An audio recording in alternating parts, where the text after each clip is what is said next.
up, everybody? Good Sunday evening. Good Sunday afternoon, actually, to those of you on the West Coast. Thank you so much for tuning in, as always, especially 1 hour earlier than usual. I really appreciate it. Yeah, as I asked you guys last week, not really sure how I'm going to handle the football season going forward, but I think the way I'm going to do it is I'm basically, since I didn't really get a consensus, I think what I'm probably going to do is I'll probably look at what the schedule is every Sunday night, and depending on whether I care about the two teams playing or not, I may do it at 8 o'clock or 7 o'clock Eastern, of course, 5 or 4 Pacific. So I think that's the kind of the only way to kind of do it, and we'll see how it goes, I guess, you know. So first of all, I just want to say hello to Vivian, my wife. Good to see you as always. Ian, good to see you, my friend. Arwen, my daughter, of course. Well, it's not even a sales show. I don't need your help. Why are you two here? But thank you for the support. Really appreciate it. Thank you. The Rickster, good to see you. Good evening to you as well. Marcus, good to see you as always. And Samuel Rojas. You must be, you live in Chicago? Really? Or are you just a Bears fan? You got to be living in Chicago. There's no other reason anybody want to be a Bears fan, I don't think, anyways. But we will see. We'll see what happens tonight. Go Tommy, of course. David Barr, good to see you as always. Thank you, my friend. Jeff Wedding, always a great day for a Jeff Wedding. Lovely to see you. Mr. Easy Go Lucky, you too, as always. Hello. And Samuel says, and with an active heritage session. Oh, is it still going? And I thought that would be over by the afternoon. Okay, that's interesting. I did not know that, but okay, that's fine. Also, just wanted to give a quick shout out. Here, let me pop this up here. 2 of my newest subscribers, of which I did not mention last week. And these, as always, these are the only ones whose names I can see due to privacy settings on your own end. So if I don't shout you out, it's only because of your own privacy settings not allowing me to see who you are. So Rob Stolzer, Tom Kadzalowski. Sorry, Tom, if I mispronounced the name, but if I pronounced it well, please let me know so I can pat myself on the back. Jason Moore, Chris Ferguson, and Drake Tungsten. Thank you very much, guys. I really do appreciate it. All right. So, guys, with me tonight, as you all know, I have a new friend that I've met recently. He's going to be my in-studio guest. And as you guys saw, hopefully some of you read the description of the video down below. And you will know that tonight's show is intended to help my guest, Jason Ladwig, who I, of course, will say hello to and welcome you all and introduce you to him right now. Hey, Jason. Hello. Good to see you, my friend. Good to see you. Thanks for having me. Oh, very awesome. My pleasure. Believe me, my pleasure. And so Jason, as I had mentioned over the last couple of weeks, he had emailed me, I guess a couple of weeks back now, and he had a bunch of questions. He said he was a new collector in the art field, and I said, what I typically would do is I'd write him back and answer all his questions in a long ass email like this.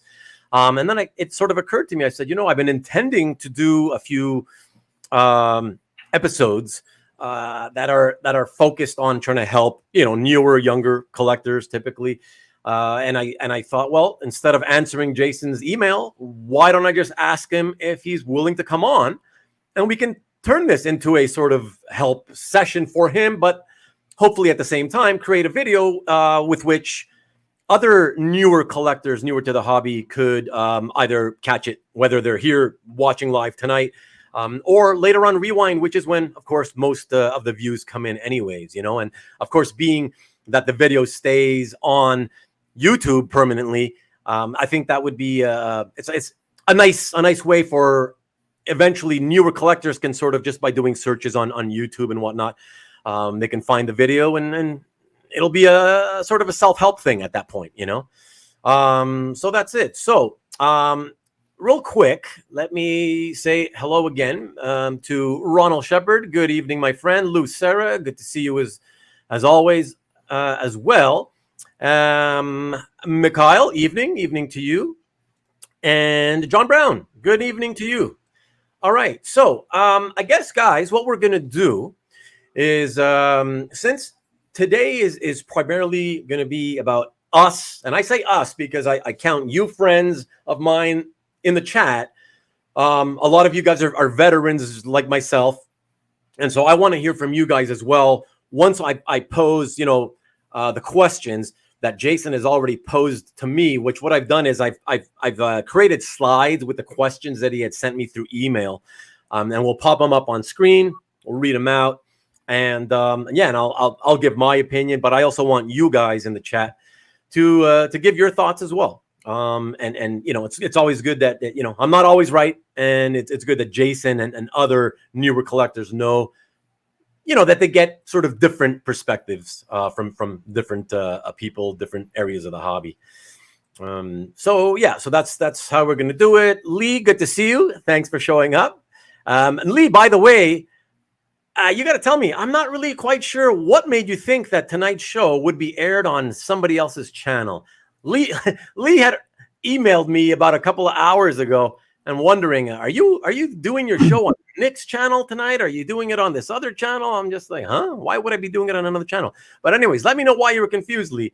But no, it's always going to be here unless I make a guest appearance on somebody's channel as a guest myself, But that's it. So with that, Jason, before we get into the questions, I think being that you're a newer collector, and as everybody, I've mentioned it in the last couple of weeks on my previous shows, which you probably heard, you are a little bit more of a rarity in that you're coming into the art game at a later stage in life than most guys who are doing the transition from comics to art, But before we sort of get into that, why don't we rewind a little bit and, tell the crowd how I guess you got into the whole sort of a little bit of background on the comics, but then sure, if you can focus on the transition to the artwork. Yeah.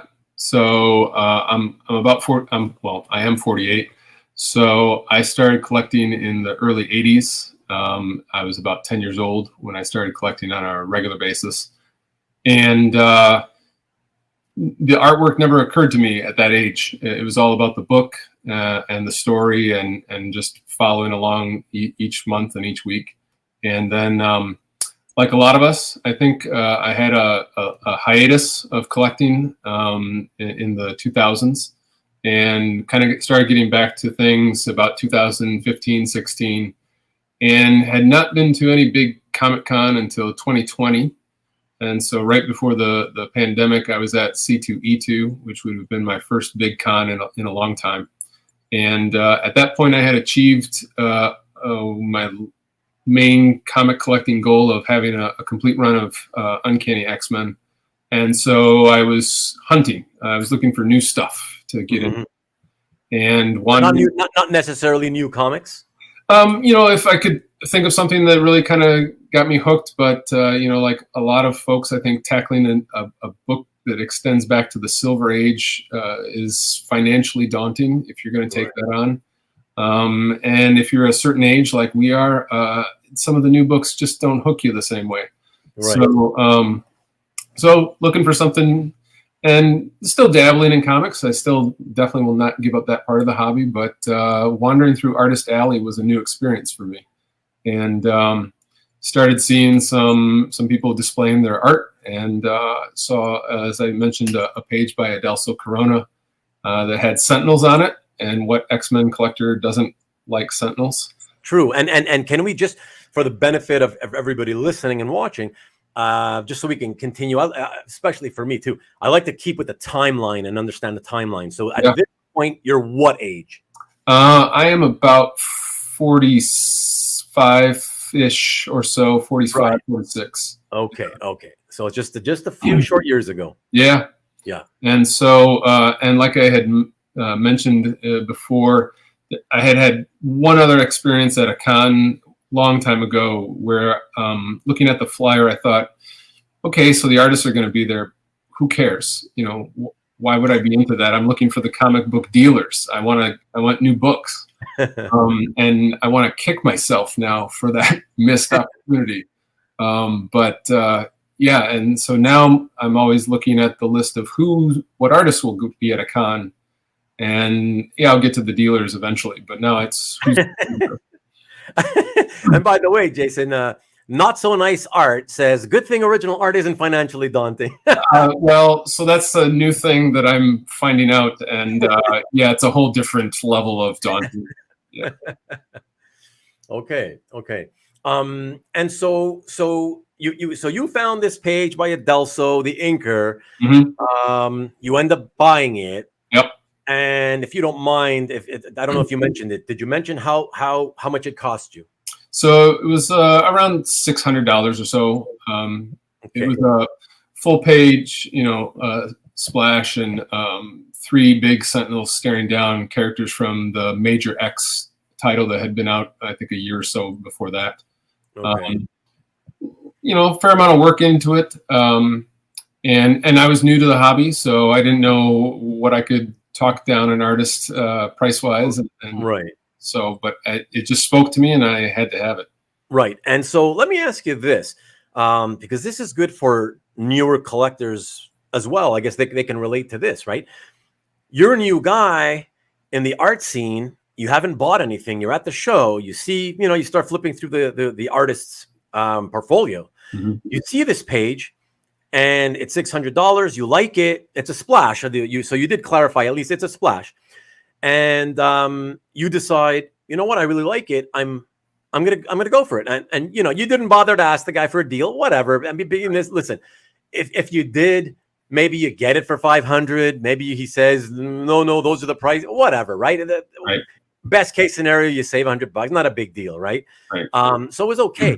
But I find it interesting that you laid down $600. And what I want to know is, how in your head did you determine that that's cool, $600 is good, given that at that point you don't know anything about the values and what stuff should be priced at, right? You know nothing. I'm assuming, right? Nothing.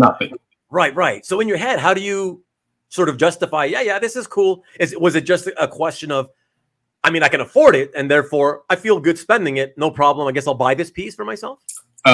There's an agreed amount with my wife that I don't have to have permission, as long as it's underneath that amount.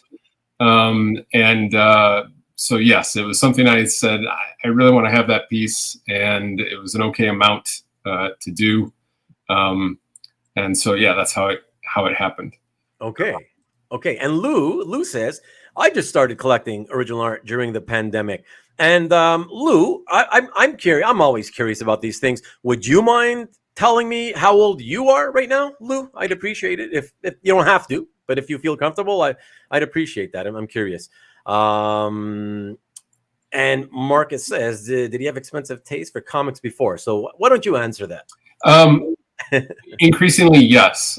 So as a kid, I was the crazy kid at about age 12 that bought a giant size X-Men #1 in the 1980s for about $50. Wow. And was this because did you have parents who could afford to give you the scratch, or did you had to do little jobs and work, or how did you? My father, when he started realizing that my comic book collecting was going to be a let's go every week kind of a thing, laid down the rule that it was not going to be his money. So I started mowing grass, and however many mow jobs I could do determined what comics I was going to buy the next weekend. And what about, you say mow jobs, what about snow jobs? You are in Michigan, after all. I am in Michigan. No snow. There's a line. Yeah. The cold is here. I'll forget it. I'm staying inside. Right. Yeah. So the summer hobby had to sustain me through the winter too. Throughout the winter, yeah. That's funny. Yeah. That's hilarious. Okay, and Lou says, "Thank you, Lou. I appreciate it." Lou's 40. So Lou, you started at around 37 or 38, depending on when your birthday hits during that year at the beginning of COVID. So even for you, Lou, not what you would say is a young age to start off at, but more and more I'm finding that a lot of the people that make the crossover from the comics do tend to do it in their 30s, though I tend to find it's more like early to mid. That's not scientific, though. That's just me, from what I'm noticing and when I talk to people and I ask them and stuff, And NSN Art says, let's not say Mojob's never again. Okay, come on, man. I was thinking it, but I was not going to go there. I figured, I'll just try to keep it quiet because I figure one of you clowns in the audience would probably do it anyway. So, so Lou says, my brother Tommy. Oh, right, Lou. Tommy's your brother. Wow. I haven't seen Tommy here in so long. Oh my gosh, I forgot that you're his brother. Yeah. Okay, cool. So you got into collecting art, and Bill from CAF actually interviewed. Right, yeah, I remember. Oh my gosh. Okay, so very, very cool. There's good money in grass. Nowadays, yeah. Nowadays there is. Yeah. And Tommy has the animation collection. That's exactly right. And Ian, I am new as well, late 30s. Yeah, there you go, Ian, exactly. And Ian, how long have you been in, by the way? How many years or months or whatever? And Murdoch says, I'm 46, started collecting in my early 20s, but dropped out in my late 20s, got back in at 42. There you go. Yeah, there's a lot of interesting, from all walks of life, as I always say, John, I started with original art when I was 58. Wow. So cool. Wow. And now 68, 10 years in now. Wow. And that's the beautiful thing about it is that it's never too early, unless of course you don't have the money for it, because it's the younger you are, the harder it is to sort of get stuff that you want, right. It sort of keeps you away from it, but it definitely is never too late, right? If you're into it and you find a passion for it, it's never too late. So, and Ian says, okay, so about 1.5 to 2 years now. Cool. Very, very cool, man. I appreciate you all of you guys sharing with me. This is great data for me to have. But okay, so then you buy that piece, Jason. Mm-hmm. You buy that one piece. Where does it go from there? So then it was, I found out about the Elsewhen project that John Byrne had online.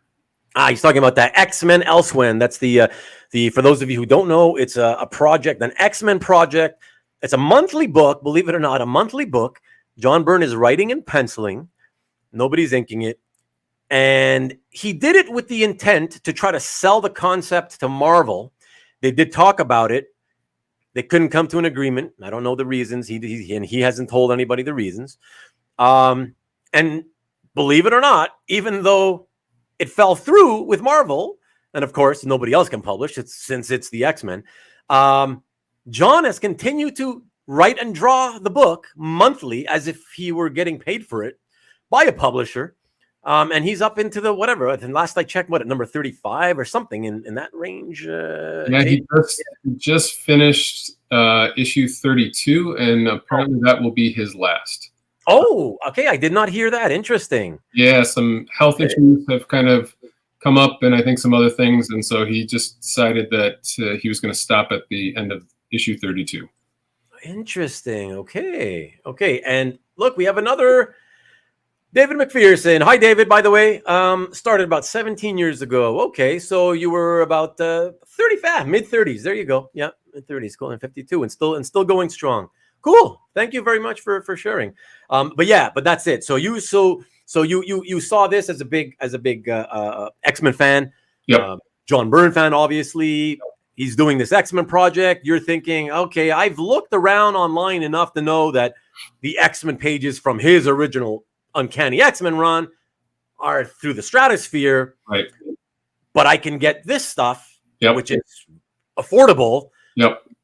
And you jumped on a page? I jumped. How did you go by?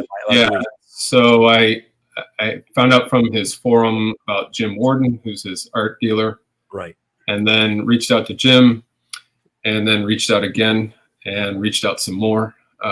Wait, are you trying to say Jim was not being very? Oh no, Jim was very communicative with a new collector who didn't know what he was doing. Oh, very patient, yeah. Very patient. And and so I have the privilege of owning a couple of pieces from that project, and then that just kept, getting me hooked even more. And you'd look online, and then it sparks your idea of, oh, I didn't think about that artist, or I didn't think about that book, or Right. let me go look and see what's out there for this title. And like I said earlier, you can be on the internet for hours just circling and getting lost and forgetting why you even got on the first time, and now you're down a different path. Yeah. It's as you say, it's the rabbit hole. Once you're in, right, it's deep, and you just keep digging it. Yeah, you keep falling through. Yeah. No, I understand that. Cool. And can I ask, at this point, so you're saying it's roughly 3 years or so. How many pieces would you say you have right now? I think I'm in 30-ish some pieces. So wow. Okay. It's about 10 per year average, if you want to do an average or whatever. Yeah. So I think I kind of go in spurts, or I find some artist or something that I really like, and then I kind of dig into that for a little bit. I'll admit, and I've seen, in the comment section when I've watched your shows, other people talking about, developing a focus, whether that's you want cover art or you want interior pages or whatever. But I really have not settled on what my focus is. And so, other than I like things that involve the X-Men and mutants and Wolverine, but I am scatterbrained when it comes to things. So sometimes it's, I have a page from a lot of artists that I like, but I don't know if I can do that indefinitely. And so do you focus on, a particular book like X-Men or whatever, and purchase what you can afford and what you like? I think Comic Art Boston on your chat has said, you buy what you like, and it doesn't matter who did it or what did it, what it's from. If you like it, then it belongs in your collection. Yeah. I mean, look, let me, before I finish my thought, hey, Ronald, yes, Jason is not only a CAF member, but down below, you can just click the link. There's a link that I put down in the description of this video. So you can just click it and access it right away. And I was a member for 2 years before I posted anything, just because I didn't even know what I was doing. So that's not an all too rare occurrence. Believe it or not, a lot of people open it, they're overwhelmed. Yeah. And then just time passes, and eventually, okay, I got to do something with this. And they start to post finally and figure out how the whole thing works, Right. And good evening, or again, for you, maybe good afternoon, Caesar. Good to see you as always. Thank you. Almost forgot, but that's okay. But if you almost forgot, if you had clicked the notification bells, as I often mention, you would have gotten a notification telling you right at 8 o'clock. Sorry, this time at 7 o'clock that the show has started. But thank you for remembering. I appreciate you being here, man. Now let's see. So Jeff says, "Love being lost in the rabbit hole. Never know what you'll find."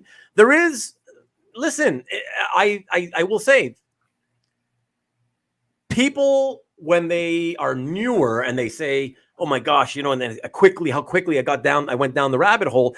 Of course, they say it in a way that sounds, a little bit of a negative connotation to it, right? But I think ultimately the fact that the people that are saying it they stay involved and they continue, right, with the hobby, means that it's not a bad thing. It's a good thing, right? So I agree with Jeff. Rick says nothing wrong with variety, very much so, and I would also say the opposite, right? Some people really do have a very narrow focus.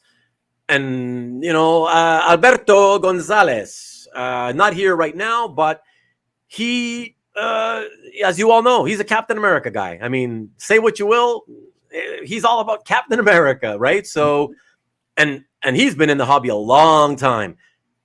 Clearly, he still enjoys it. And he's got no problem having that very, very narrow focus, So that's a very important thing to say too, which I guess goes to say, and it goes to prove that for some people, narrow is the way. For others, it's variety is the spice of life. which goes to touch upon what you were, when you were paraphrasing Comic Art Boston, Jason, when you say that he was saying, as long as you buy what you like, you can never really go wrong, right? Go buy it for the right reasons. You buy something that attracts you, you like it, buy it, and that's it. It doesn't, that's really ultimately what's important, And someone else says, does Jason have a grail in mind that he's trying to pursue? I think my fantasy would be a published John Byrne era X-Men page, and I'd be totally happy with an interior page. It doesn't have to be the double page spread or just that would be my wish list, I guess, if I won the lotto, but not in my price range. Oh wow, okay, or at least not within your price range that your wife allows. That would be negotiations. I get it. And Murdoch says, I buy what I like is pretty much my entire collection. Well, there you go. Exactly. As long as you like it, that's, nobody else needs to care. I should say, you don't need to care about whatever anybody else thinks about what you collect. Right. So took me about 10 years to really start to dial in my focus. Yeah. Look at that. Sometimes it takes a long time. I myself, speaking for myself, I didn't really have a focus at the beginning. I bought whatever I liked. And then I tried to focus on collecting art featuring the Incredible Hulk. And I did that for a few years, right? Then it came to the end. And what do I collect now? And it's just, for me, it's just been a process of always finding something else to collect. Although for me, I also have admitted in the past, and I admit again, a lot of it has been predicated on the ever rising prices have forced me to have to stop collecting whatever I'm collecting and start looking for something else to collect down, right? Something cheaper and lower and lower and lower, right? So yeah, everybody's different, Hey, Mackie Poo Poo, good to see you tonight. And Lou says, did you start at 7 tonight because the Bucks game is at 8? I did, Lou, but and as you see, I'm wearing the Bucks jersey. Honestly, I asked everybody last week. I asked everybody to tell me what they thought about, football season, 8 o'clock, 7 o'clock, whatever. Only got a couple of responses, really. And, there's nothing conclusive. So bottom line is, as I mentioned at the top of the show, that I'm just going to play it by ear. And if it's, teams that I don't personally really care that much about, I'll probably stick to 8 o'clock. And if I really, really want to see it, not miss too much of it, I'll maybe occasionally do them at 7, but yeah, unless you guys tell me otherwise that you prefer one or the other. And Caesar says, I was on the page 2 minutes early and started to do something else. Oh, okay. It's cool. You're here now. For a specific artist like Drew Hayes, I buy pieces that I enjoy. Okay, well, there you go. You got one small focus, but otherwise you buy whatever you feel like when you see it, right? And David, I buy what I love, but also what I can afford. Exactly. Yeah. Hello, I'm here too. Hello. And a lot of us, right?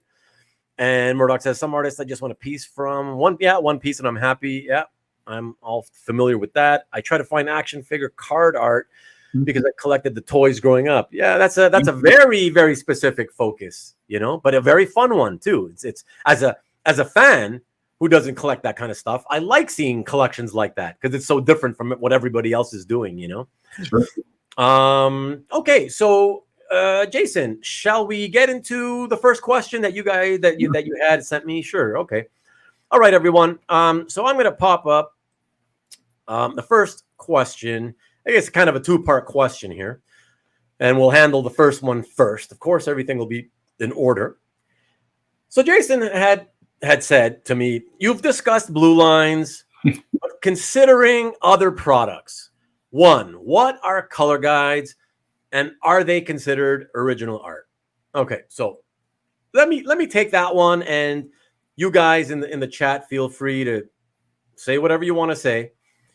All right, Jason. So a color guide, two different to try to keep this as getting from too complicated as we can, right? Right. Two different types. We're talking the pre-computer era and then the computer era, right? So in the computer era, they're all doing it on computer. So the color guides are essentially digital files, right? So you're not really, you're not collecting those, certainly, Right.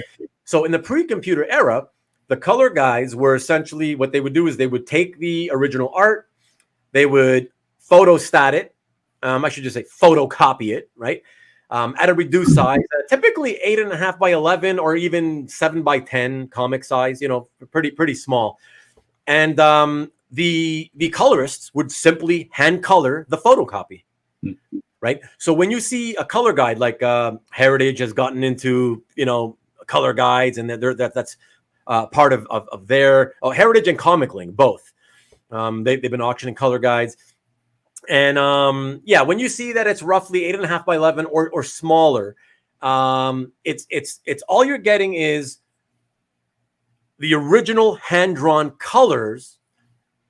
Typically used, what they used to use was a product called Dr. Martin's dyes. That was the standard back in the day before computers, and it's just hand-colored photocopies, and that's what the color guide is. Oftentimes you'll see notations for the colors for the printer, like YB3, all these color codes. That's for the different types of colors. Those are to let the printer know what the colorist is wanting, Sure. But that's it. That's typically what a standard color guide is, from back in the pre-computer era. Yeah. And let me quickly go here before I take the second part of the question. It is not multiple choice, NSN art. And let me see. Oh, sorry. I'm just going backwards, guys, for a second. Sorry. I took Perkins to a different era after watching the shows. Luckily found in my lane, almost with a Swamp Thing effect on one page. Cool. Very happy that you got those pages, Ian. The Swamp Thing page is more affordable than Bissett Toddlebin pages. They certainly are. Yes, Lou, you're in Tampa. I know that. No vigilante art. Man, a lot of comments came in that I missed. Sorry, guys. I tried to find. Okay, and I saw those. Okay, and Carl. Hey, Carl. A Bill Wogan, Katie Keene art lover. Okay, cool. See, something different. And Mr. Redjack. Good evening. Good to see you, my friend. So rare to not see you as the first guy in the chat. Wow. Good to see you. Hope you're doing well. And I consider production art not as desirable, says Lee. And it is, see, this is the here, let me put that back up here. See, here's the thing, because, and this is where you got to be careful when you sort of answer these types of questions, because you can go down a rabbit hole, and suddenly the next thing you know, it's like, oh gosh, you get into the minutia, and suddenly we're arguing semantics. You know what I mean? So it's yeah, exactly. You know that, right? So, but here's the thing, Lee. I want to make one thing clear. It is production art, but so too is the original pen and ink art. It's all production art. It's all production art done in service as a byproduct to the ultimate product that the publisher wants, which is the floppy comic book. Right, the 32-page standard comic book. So it's all technically production art. That's why I don't like to use that terminology. But yeah. So to answer the question, yes, Jason, that's what it is. It's just a photocopy with the original hand colors. So is it collectible? So here, let me pop this back up now. Okay. Oh, and sorry, let me get rid of the Lee's comment. And yeah, so are they considered original art? So what I will say is it is original art. It's just that it is specifically, very, very specifically, only the original color art. Sure. You just have to know that, Yeah. Yeah. And the reason that's important, because you will find people that do not make like sellers in particular, right? A lot of sellers, they want to be a little more evasive because they kind of want to give themselves a better chance of selling certain products they have. And they know that they might not be able to sell it so easily if they are very specific about what they're selling. You know what I mean? Right. So yeah, so it's a lot of people don't like to give full disclosure. That's just the reality of the situation. And you got to be careful about that. But the other reason it's important to know and distinguish what a color guide is, and that you're not, that it's just the original colors, but not that the ink art is it's just a photocopy.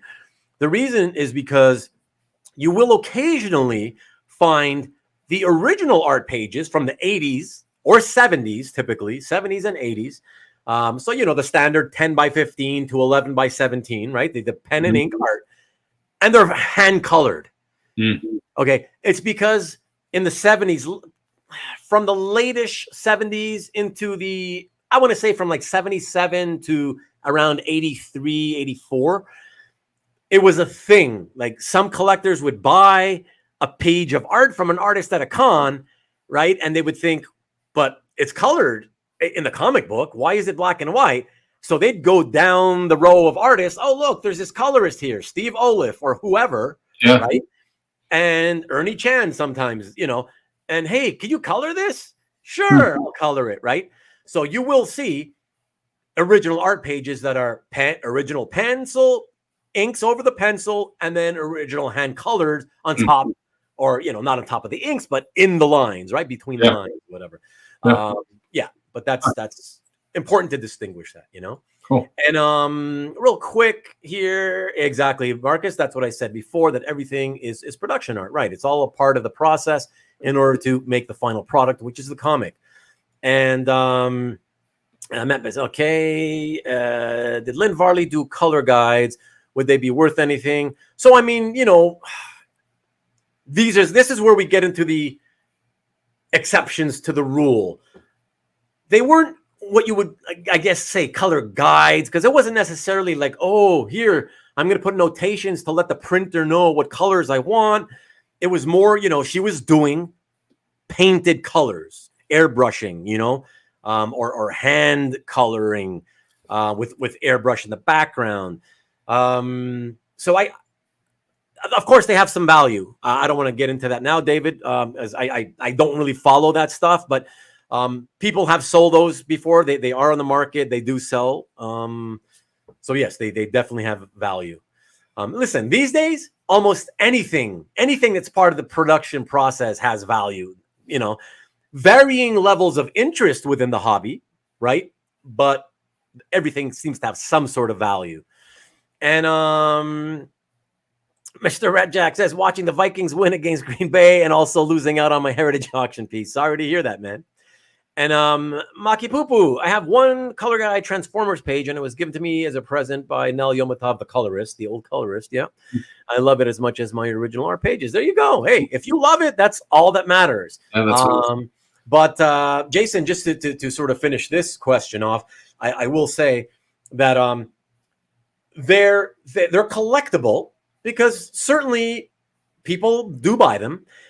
But if I have to be fair about it, and of course I'm going to be fair about it and be honest, the level of interest in color guide collecting is way smaller than the original art collecting hobby. Sure. Yeah. Sure. So you just got to be aware of that. I guess the only other thing I can say about it is that the most in demand, if you will, the color guides, the old style color guides that are the most attractive to people, they tend to be the color guides that were used for the classic comics that people love to get the original art from. So John Byrne X-Men, right? You know, right? So if you see the original Glynis Wein color guides for that stuff, or Frank Miller Daredevil from the 80s, all that 80s stuff that we all find classic, right? Most people can't afford the original art anymore. So some people think, oh, well, this is kind of cool. It's still like a part of the production process from those issues. And there is still original art on it. It's the colors, right? The original colors. It's still cool, right? So there you go. And okay, so why don't we tackle question number 2? And that is here, everyone. All right, so Jason asked, is an artist proof the same as a monoprint? So we'll come back to part 2 to that after. So again, this could easily get into minutia and semantics. But so a a monoprint. Let me tackle monoprint. So monoprint is fairly new. You started hearing about this over the last, I would say, 3 years or so, give or take.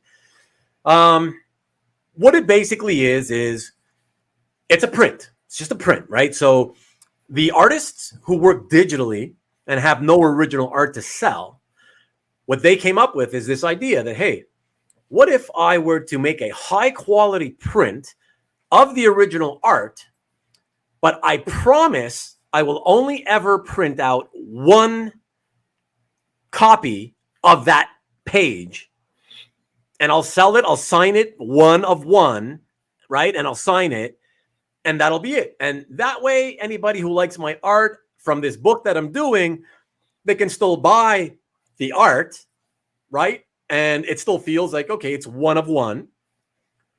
But between you, me, and the lamppost, it's not original art. It's art, of course. You're looking at a piece of paper with some illustration on it. Right. It's just not original. And I don't want to hear from you guys who are going to argue, well, but it's an original print. And again, we're going to get into the semantics, right? The bottom line is, I know, Jason, you want to know, is it art? You want to make sure, is there actual art when people talk about monoprints, this and that? And I can tell you there's no art. Sometimes the artist will sketch. They'll do like a little head sketch on that monoprint or whatever, right? And that's the only original art you have on that. Otherwise, it is just a printout. And the thing about them is that anybody buying them today or in the future, they are essentially relying on the good faith, if you will, right, that the artists who sell these, print them and sell them, will always be honest, and they truly never will print another one. You know, if times get tough in the future for any of these guys, will you be able to trust that they would never sort of, hey, nobody's going to notice if I make another print of this one. I last sold it, 7 years ago, whatever. Yeah, I can sell one. I need the money. That's that. It can happen, right? That's the bottom line. It's a promise that this is the only print I will ever make, and that's all that ultimately is. Now let me jump into the comments, because of course I'm getting quite a few comments here. So CJ, hey CJ, says blue lines on steroids. Oh, when you're talking about the monoprints, small size 2. Not sure what you're talking about. Prints or color guides, maybe. Best tip I have for collectors: buy anything and everything that isn't that I want. Lee, it's call outs for CMYK, right? The coloring codes. I worked in pre-press, and the colors are created using rubylith masks and tints. There is color art that is scanned like scanned like the Lynn Varley stuff. Thank you, Lee. Appreciate the scholarship. Appreciate that. See, that's what I love about these shows. That's why I said that you guys, are in a lot of you guys in the chat are also very knowledgeable and can spread the knowledge as well. So very cool. CJ also says sometimes kids colored them also. Oh yeah, but you can typically tell when it was like an amateur job that somebody gave their kid the original art. Of course, it was worth $10 or $20 back then, so they figured out, whatever, here, color this, son or daughter. Mr. Red Jack, always ask what type of art style it is when you are purchasing a piece. You don't want to surprise when you get it and it's not all original that you think you are paying for. Sure, yeah. Listen, the more questions you ask, the more knowledgeable you will be. That's for certain, right? Once there is a larger move for artists to full digital, lots of stuff will be jumping up. I guess you mean the original line art, because on the premise that you think it becomes more rare, because more newer contemporary artists are working digitally. Then I guess the perception will be that way, certainly. And I've seen late 60s color guides. Yeah, me too. But you don't see them quite as often. And Rick says, almost like the real thing. Some of the prints, you know what I mean? Like monoprints and stuff. Okay. But Lee says, it's a print. Okay, yep. To me, it still is an original art. No, I said, Mike, I said it's art. It's art. You're looking at an illustration, whether it's printed or hand-drawn, right? You're looking at art. You have to just determine, is it original artwork? Is the media on that paper original, hand laid down by the artist. If not, if it came out of a printer, then it's not original art. It's art, but just not original. That's all. It's a trap. The name says it. One print. Yep. And it's in the name. Monoprint. Exactly. And artist proof and monoprint are two different things, but not always marketed as such or used correctly. Thank you, Jeff. And that leads me to say, so print, artist proof, I should say. Sorry. So artist proof. Even I, for years, Jason, was wondering, like, you're talking about prints, and whenever I see people selling, for example, prints limited 1 of 100, for example, right, or 1 of 1,000, whatever it is, right, signed and numbered. And you can pay like $199 for those, or get one of only 5 artist proofs. Those are $500 or $800, signed by the artist. I ultimately found out, and you friends of mine in the chat can certainly correct me if you know otherwise, but I eventually found out through people who are in the business of making limited edition prints. So I gotta assume I'm right here, that all an artist proof is like when you're doing a run of, let's say, for example, hey, I'm going to take this guy's art and I'm going to print off 100 copies and sell them as signed and numbered prints, right? The artist proofs typically tend to be just the first few prints that came off the line. So typically maybe it might be the first 5, right? And they're meant to be given to the artist. Here you go. These are 5, the first 5 for you. There you go. And an artist proof typically doesn't have there's no difference, right? It's still the same print as number 6 to 100. Right. So again, it's just a print. It's a print. Yeah. So there you go. Not sure if anybody is going to be going against what I just said. But if you really love the artist and he does everything digitally, then I understand. Yeah, sure. That's why some people, very few, but some people are buying them. I can make a monoprint at home. After all, it's 1 of 1 when I make it. Yeah, but it's except that it's not yours to make, right? It's the artist's. So hi, by the way, JC, good to see you. And then Mr. Red Jack says, "Is your head spinning around?" Yeah, Jason. In a good way. Maki Poo, there are some pages, only in. Well, sure, that's the thing, right? The guys that work totally digitally don't have originals to sell, and so they try to make monoprints. And Tam D1, in an age where where artists are increasingly going digital, are monoprints a legitimate original art option? Again, they are not legitimate. They are not original art. Okay, so let's just be clear about that, Tam D1. The monoprint is not original art. Okay, it's not hand penciled. It is not hand inked. It is not hand colored. It is completely and totally coming out of a printer, done on computer completely, and coming out of a printer. So it's to get that straight. It is not original art. Don't confuse it with it. Don't refer to it as original art. And you're asking, are they a legitimate option with the potential to go up in value? You struggle with this question. Okay, so let me say this: they're definitely not original artwork. Okay, so please remember that. Whatever you do, if you only remember one thing that anybody says here tonight, remember that. Okay, the prints are prints and they're not original art. Okay, now, having said that, can prints, monoprints, can they become a collectible? Can they increase in value? Sure.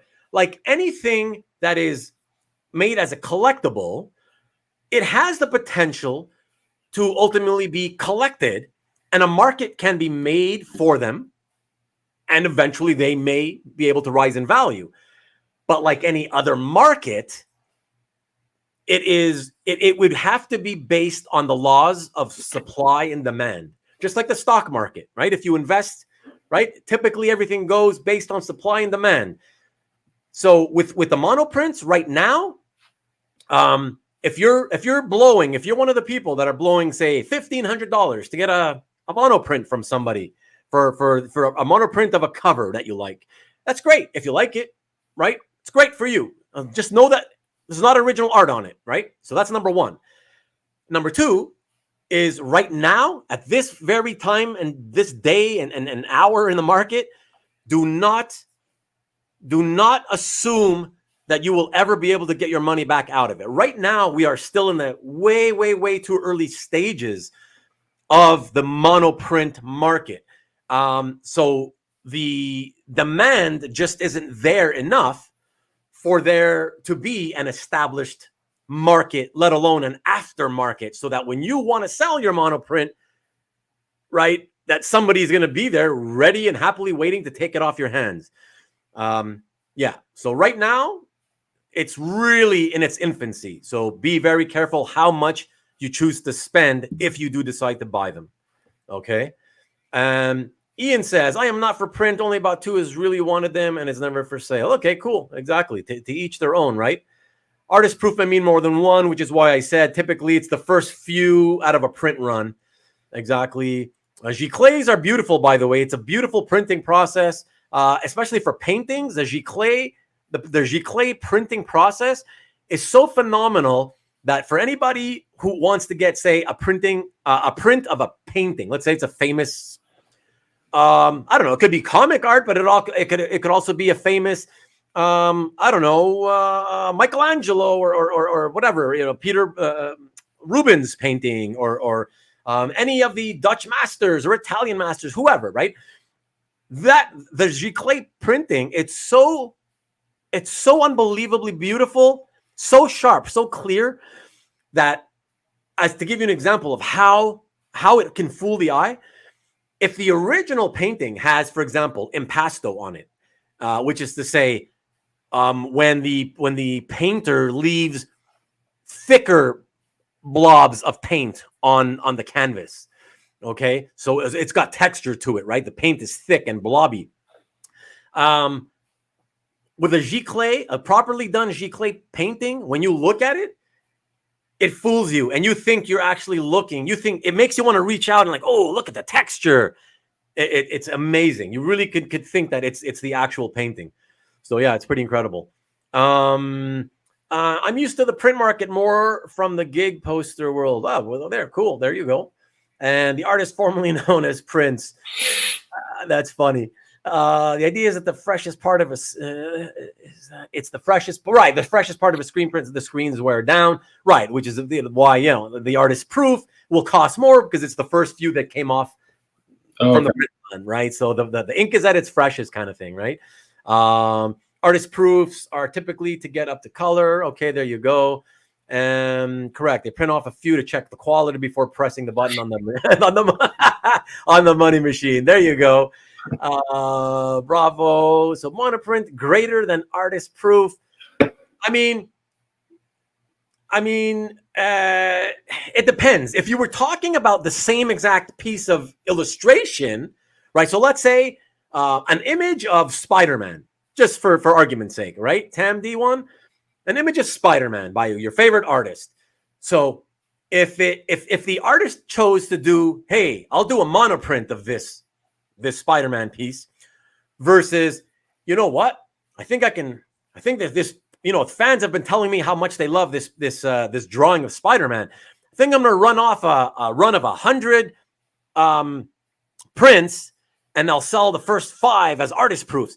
Then I would say, in my opinion, yes, I would go for the, you know, a monoprint is better only in the sense that, again, assuming the artist doesn't change their mind one day and lie, right? It's only going to be one that ever exists, you know?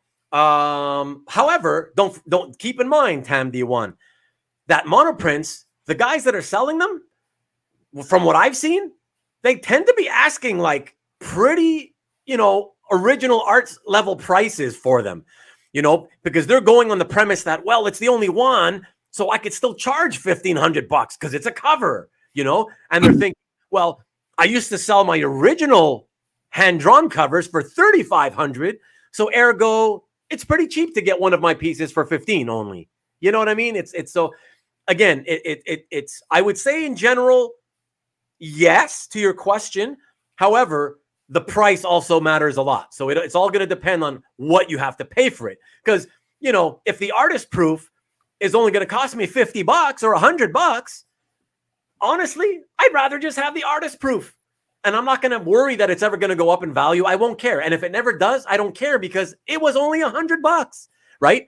But right now, I'm actually very worried that if I blow $1,500 on a monoprint, even if I know that the guy will never print another one again, I still have to worry that is there ever going to be a market that builds out of this with this monoprint stuff enough that I can find a buyer for it when I want to sell it, you know? So that's the thing. So in that case, it's up to you. I'll leave it to you to make the decision whether one is better than the other. To me, because there's not really a great established market for either, I would go with, as a collector, I would just buy the one that's the cheapest. And I do it with the expectation that it's never going to be worth more than I paid. In case it never does go up in value. You know what I mean? Yeah.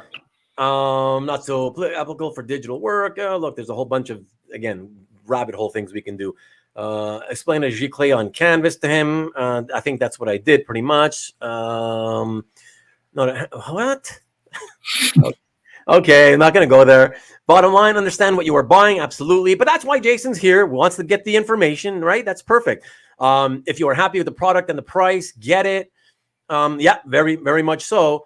Lotte, that's Tula Lotte, I think. Yeah. Wonder said has really loved the art and is not available original art at my price, but want it displayed in my room. Giclée. There you go. Hey, as long as you know what you're buying, Ian, as long as you know what you're buying, that's all that matters. You know, be a well-informed collector is as well-informed as you possibly can. It's the best advice I can give to any newer collector. Which is why it's always great to ask questions. Don't ever be shy to ask questions. Jason emailed me out of the blue. I never heard of the guy. I think I'd seen him in the chat once or twice, you know, but I don't know who he was.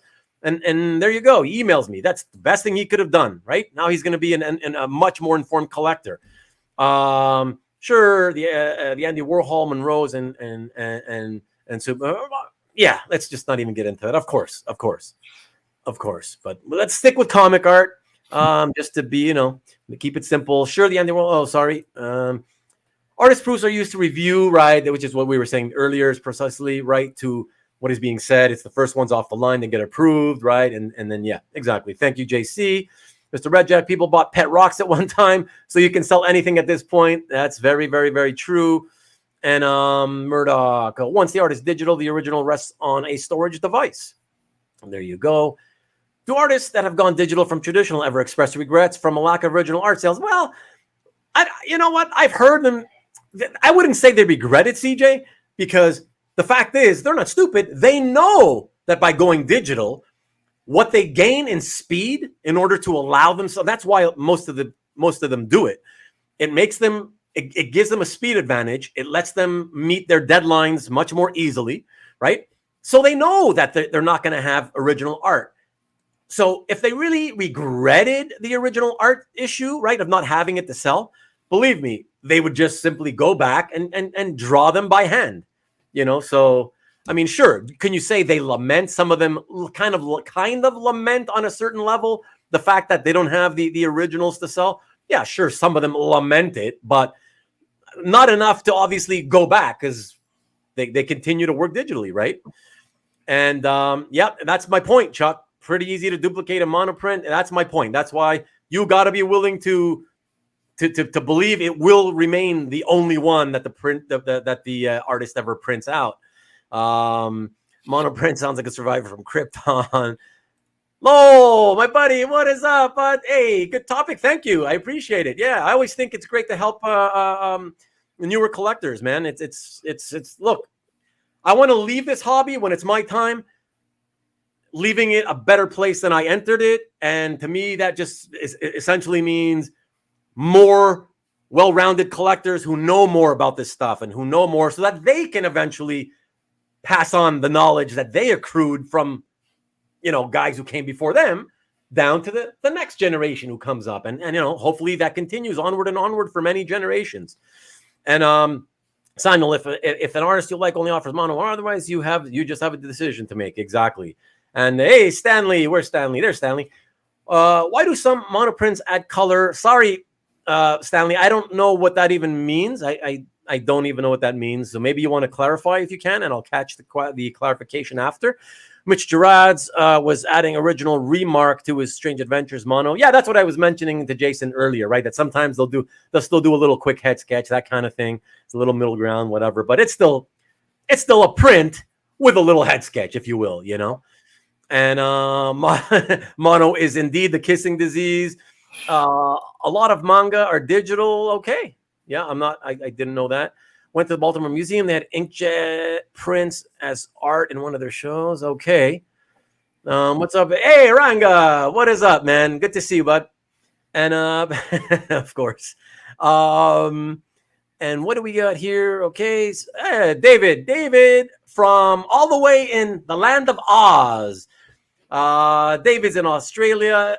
And says so informative, great topic, fantastic, good. I'm happy that you like it. Yeah, I'm doing it for people like yourself, so that's great. Point was, once you're paid for the digital job, that's it. No residuals to go up in value. So once you're paid for the digital job, that's it, right? Well, I don't know what you mean. Yeah, residuals. Residuals from who? Unless you're getting it from a publisher, there are no residuals. Did you explain to Jason, so we're passing on this experience, that he has to buy the chat room pizza and beer? I did not, but you have just told him that. A monoprint of the pizza. There you go, a monoprint of the pizza. Touche, man, touche. And how's Jason buying his art these days? Online purely. So we're gonna get to that. Let's get on, guys. Thank you for the jump. The chat is so much more lively than I was even expecting. Wow, thank you so much, guys. Thank you so much. But we're gonna get to how he's buying his art, because one of the questions is related to that. So let's move on here, and because let me quickly put up the right. So because you had said, yeah, so as more artists go digital, how does the art world feel about this collectability of these? So just to finish that second part of that question, Jason, today I think I can fairly say that the art world, like the comic art hobbyists, right, the vast majority of them are not showing interest in monoprints. Yep. Pass. That's how we can quickly sum it up, you know. Okay, so let's get on to question number 3, everyone. And with that, we will go to this. So where do you advise looking for art? Dealers, auctions, conventions, what have you? Okay, so before I or these guys even answer that question, Jason, why don't you tell us what have you been doing primarily? What is your way of doing things been in the last 3 years?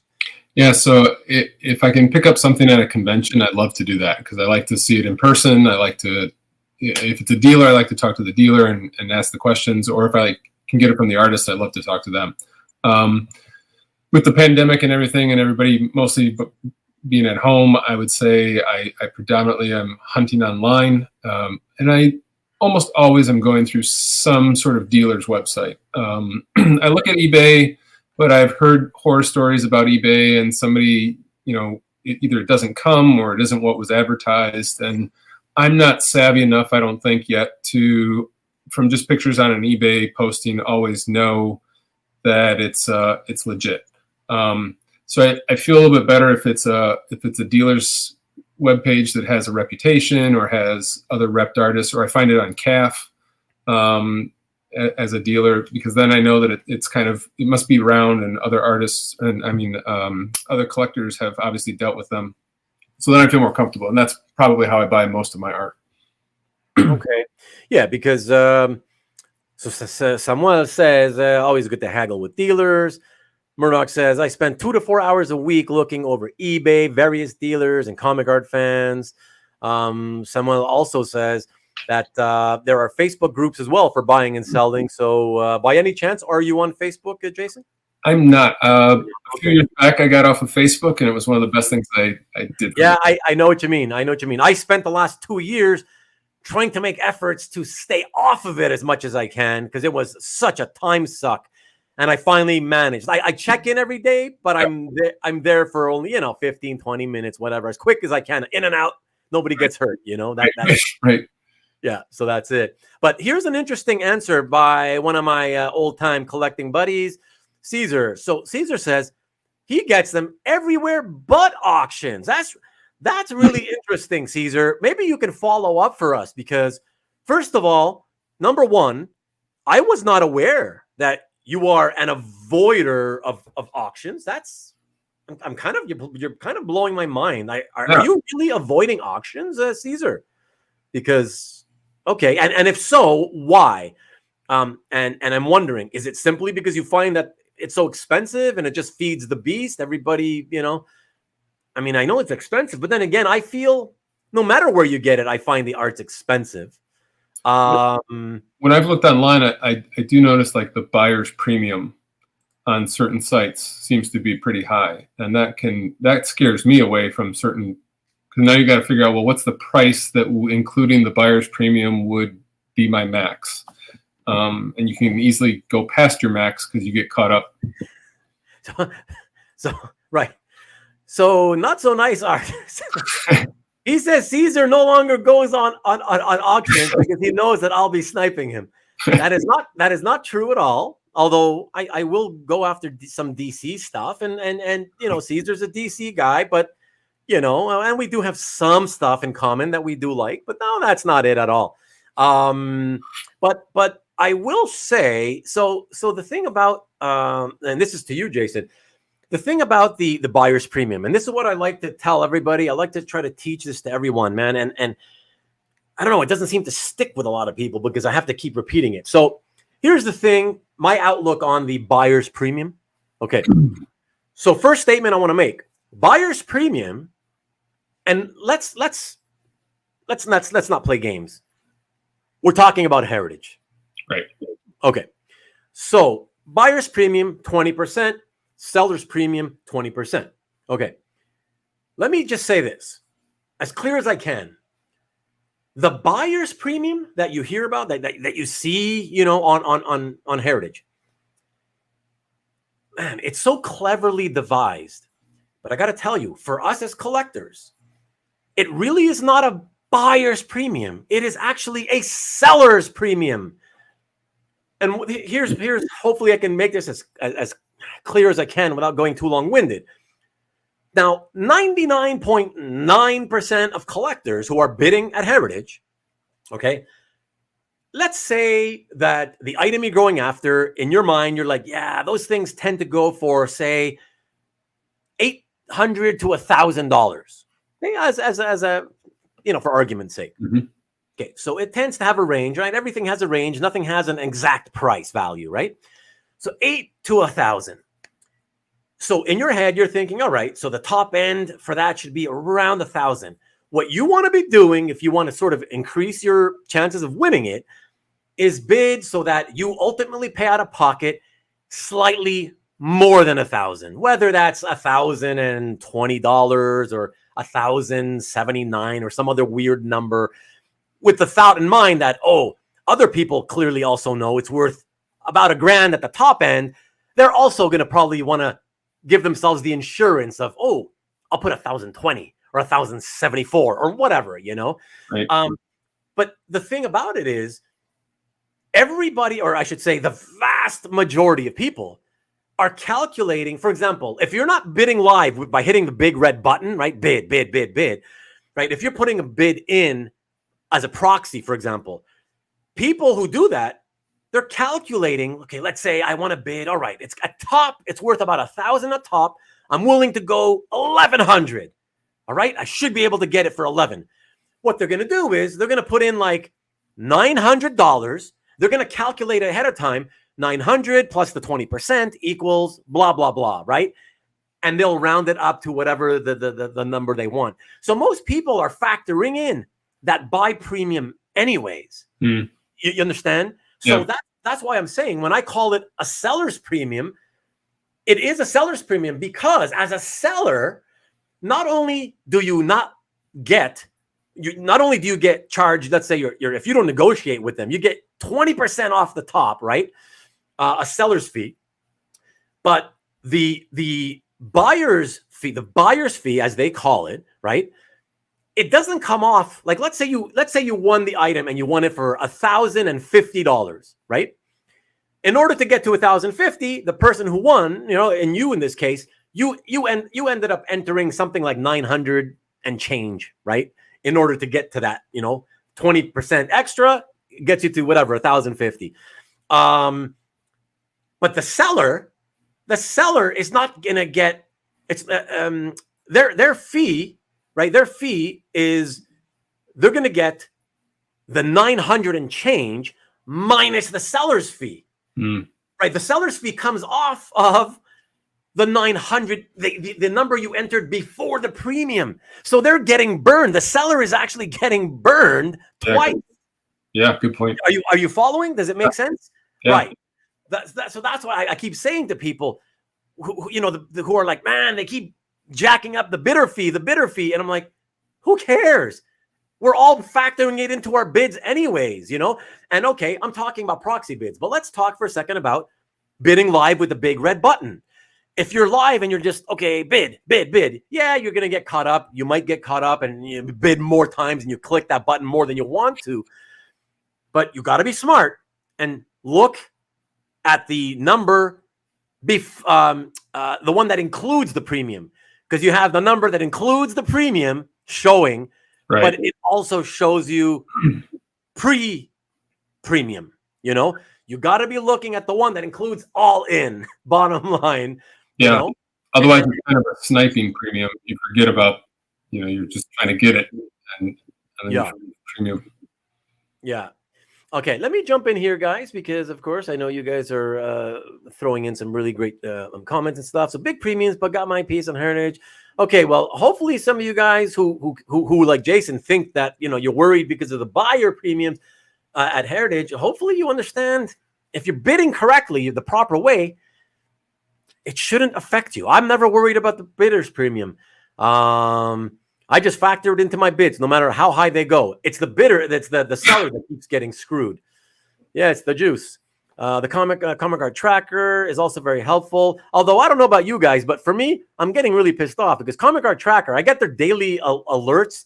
And Jason, I don't want to get into it. I don't want to get into it here, but if you don't know what that is, just go comicarttracker.com. Whatever it does, it's so you can put search terms into this website, and it crawls, right? The little bots crawl like the internet, all the websites, the dealer sites, and all that. And so, anytime any website or eBay or whatever comes up, somebody posts something with your search term that you put in, it'll send you an email to tell you about it.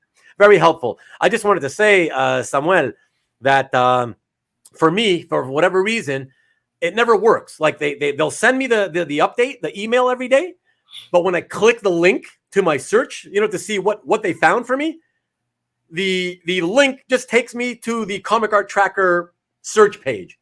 It doesn't give me the results of anything. So it's just, I don't know what's going on with that. But anyways, just wanted to mention that. David, living so far away from the main action, I tend to buy Australia. For those of you who don't know, I tend to buy from dealers and artists. Okay. Having said that, I managed to travel to the Fan Expo. David, I was there. I was there for a few hours anyways. It wasn't my I hadn't been there in many years. I went there really just because I was hanging out with the family at a friend's house in the Toronto area. But where you bought from the artist directly, which was a thrill. Oh, fantastic. I mean, that it is fun when you can buy from the artist directly. So, and that's why Jason said, right? He if he had his preference, I mean, that would be what he would do all the time, right? Because there's nothing to that can kind of replace that excitement of the one-on-one personal interpersonal experience that you get from right, being able to chat with it, And then every time you look at the art you buy afterwards, it reminds you. It's a nice memory that comes with it that reminds you of when you got it and the chat that you had with the artist, yeah, which is very nice. And Mr. Red Jack says, perfect example is the piece I lost on Heritage would have cost me $4,000, but with the buyer's premium added on would have cost me an extra $1,000. Yeah, but like I said, you should be factoring it into your bidding. But nonetheless, Marcus, Rubén, the calculator, you do got to calculate though.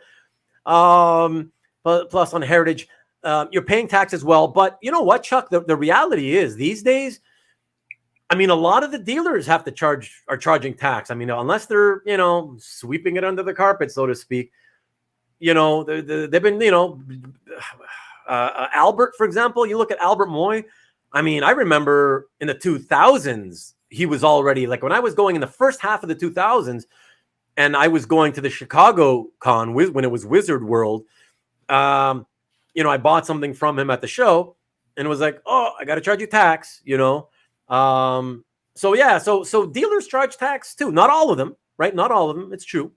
But it's getting more and more that it's not there. And don't forget, Chuck, it's not like Heritage, the auction house, or the dealer is doing this to you. It's not like we can't keep looking at it as, they're doing this bad thing to us, right? Like, you don't want to get in trouble with the IRS, I don't want to get in trouble with the Canadian, the CRA. That's the IRS here in Canada. Nobody wants to deal with that crap, right? So you got to charge tax, collect it, and remit it to the government as a seller. So that's just the realities of life. More and more, that's what's happening in the hobby. That's how it goes. I said this before. I've worked live auctions before. We are not responsible for your stupidity. Good one. Whenever possible, I try to buy current art directly from the artist or their rep. Older art, whenever I can buy it. Yeah, exactly. You have to log in. Yeah, but see, the thing is, Samuel, is that I never used to have to. That's the point. I because I use Firefox, and Firefox seems to remember all my logins for everything. I never log into anything, but for that site, yeah, whatever.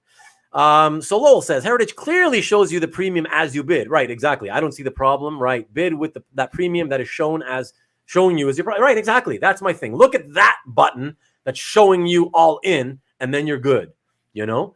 And log in, and okay, thank you. I'll try it out, Samuel. And Aranga, it's been happening recently to me as well on Tracker. There you go. Yeah. So I don't know. It's some kind of weird glitchy thing that's going on that I guess because I figured it couldn't just be me, And I can't wait to start going to cons again once I'm back in the US. Where the heck are you, Murdoch? And Lowell says, I have issue with sites that don't calculate the premium for you in real time. Yeah, I know. But in their defense, I got to say that setup that Heritage has, it's big money, man. Like they have invested a ton of money into their website over the years. So it's not cheap to do what they do, So smaller guys, other guys, they can't really do that. So I can't blame them, But I get your point for sure. Get a photo of the artist with the art for provenance if you can. That's always fun. I don't think you need it. How many people are not going to really believe you in the future that, hey, this page is by this guy or whatever, but it is fun anyways. If you like the whole meeting the artist experience, I would say you should ask for a picture with them anyways, because it's a nice memento to keep. And Alan Hamilton. So I tend to buy from dealers, reps, artists who can work with time payments on pricier art. I don't have the bankroll to make larger purchases, right? And that's the topic of one of the questions coming up. So there you go. Get a dealer resale license. Okay. My point is the tax has to be added to your price. Yes, definitely. Caesar Heritage. They do get people to overpay for art. Okay. Pieces that were previously on a dealer's site or privately for sale sell on Heritage for multiple times more than the art was listed for. In all fairness, though, I want to be fair there, Caesar. I also tune in to Heritage and see people losing their shirts, selling stuff that they bought 2 auctions ago or a year ago or even 2 years ago. I saw it happen again at the latest auction. I was like, oh, wow, that piece sold for like $1,200 less than 2 years ago. So, it cuts both ways sometimes. Always buy for the man who sells it from the trunk of his car, but don't post it because it might be hot. You clowns. There are always examples of the opposite too. Yeah, true. Currently working. Oh, at the naval station. Oh shit, you're in Guantanamo. Is that Guantanamo Bay in Cuba? Wow, so wild. Wow, cool, Murdoch. Okay. Yeah, enjoy your time out there, and it's cool that you can actually tune in anyways, and you can tune in while you're there. And it's important to look everywhere, dealers, artists, online before they go to Heritage, because you'll pay a premium if you want to own it. And Caesar says, true, but it's rare and it's usually recycled pieces. Okay, I wouldn't say rare, but yeah, it's far fewer than not. I agree with that for sure. CJ says, no problem. I knew you had to be. Okay, you're talking to my wife. having side convos with my wife here, sliding into her DMs, as the kids say these days. Does Jason have a favorite piece in his collection? Answer that, and then we'll go on to the next question. Yeah, so my favorite is probably, if you go to my calf gallery, it's a John Byrne Elsewhen page that is very heavily with Wolverine on it. That's probably my favorite, although I now have a John Buscema page from the Wolverine run with Bloodscream, which I always thought was a great villain. So I like that one too. Okay, cool. Good, two good choices. And FYI, check out Jason's gallery to see that Wolverine page. It's a fabulous Byrne Wolverine page from X-Men Elsewhen, and it happens to be the follow-up page, the very next page to the Elsewhen page I sold on my sale a couple of weeks back. Yeah, Boston got to me. That comic art Boston got to me. So you attempted to claim that one?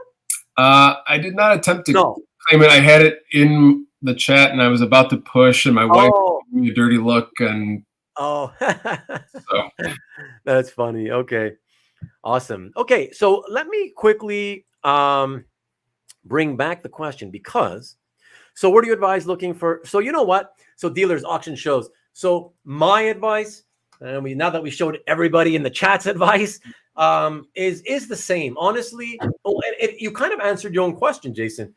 You really, as a collector, if you want to be a more informed collector, you want to find where you feel better deals can be found, you're best off looking everywhere. You really are. You really are.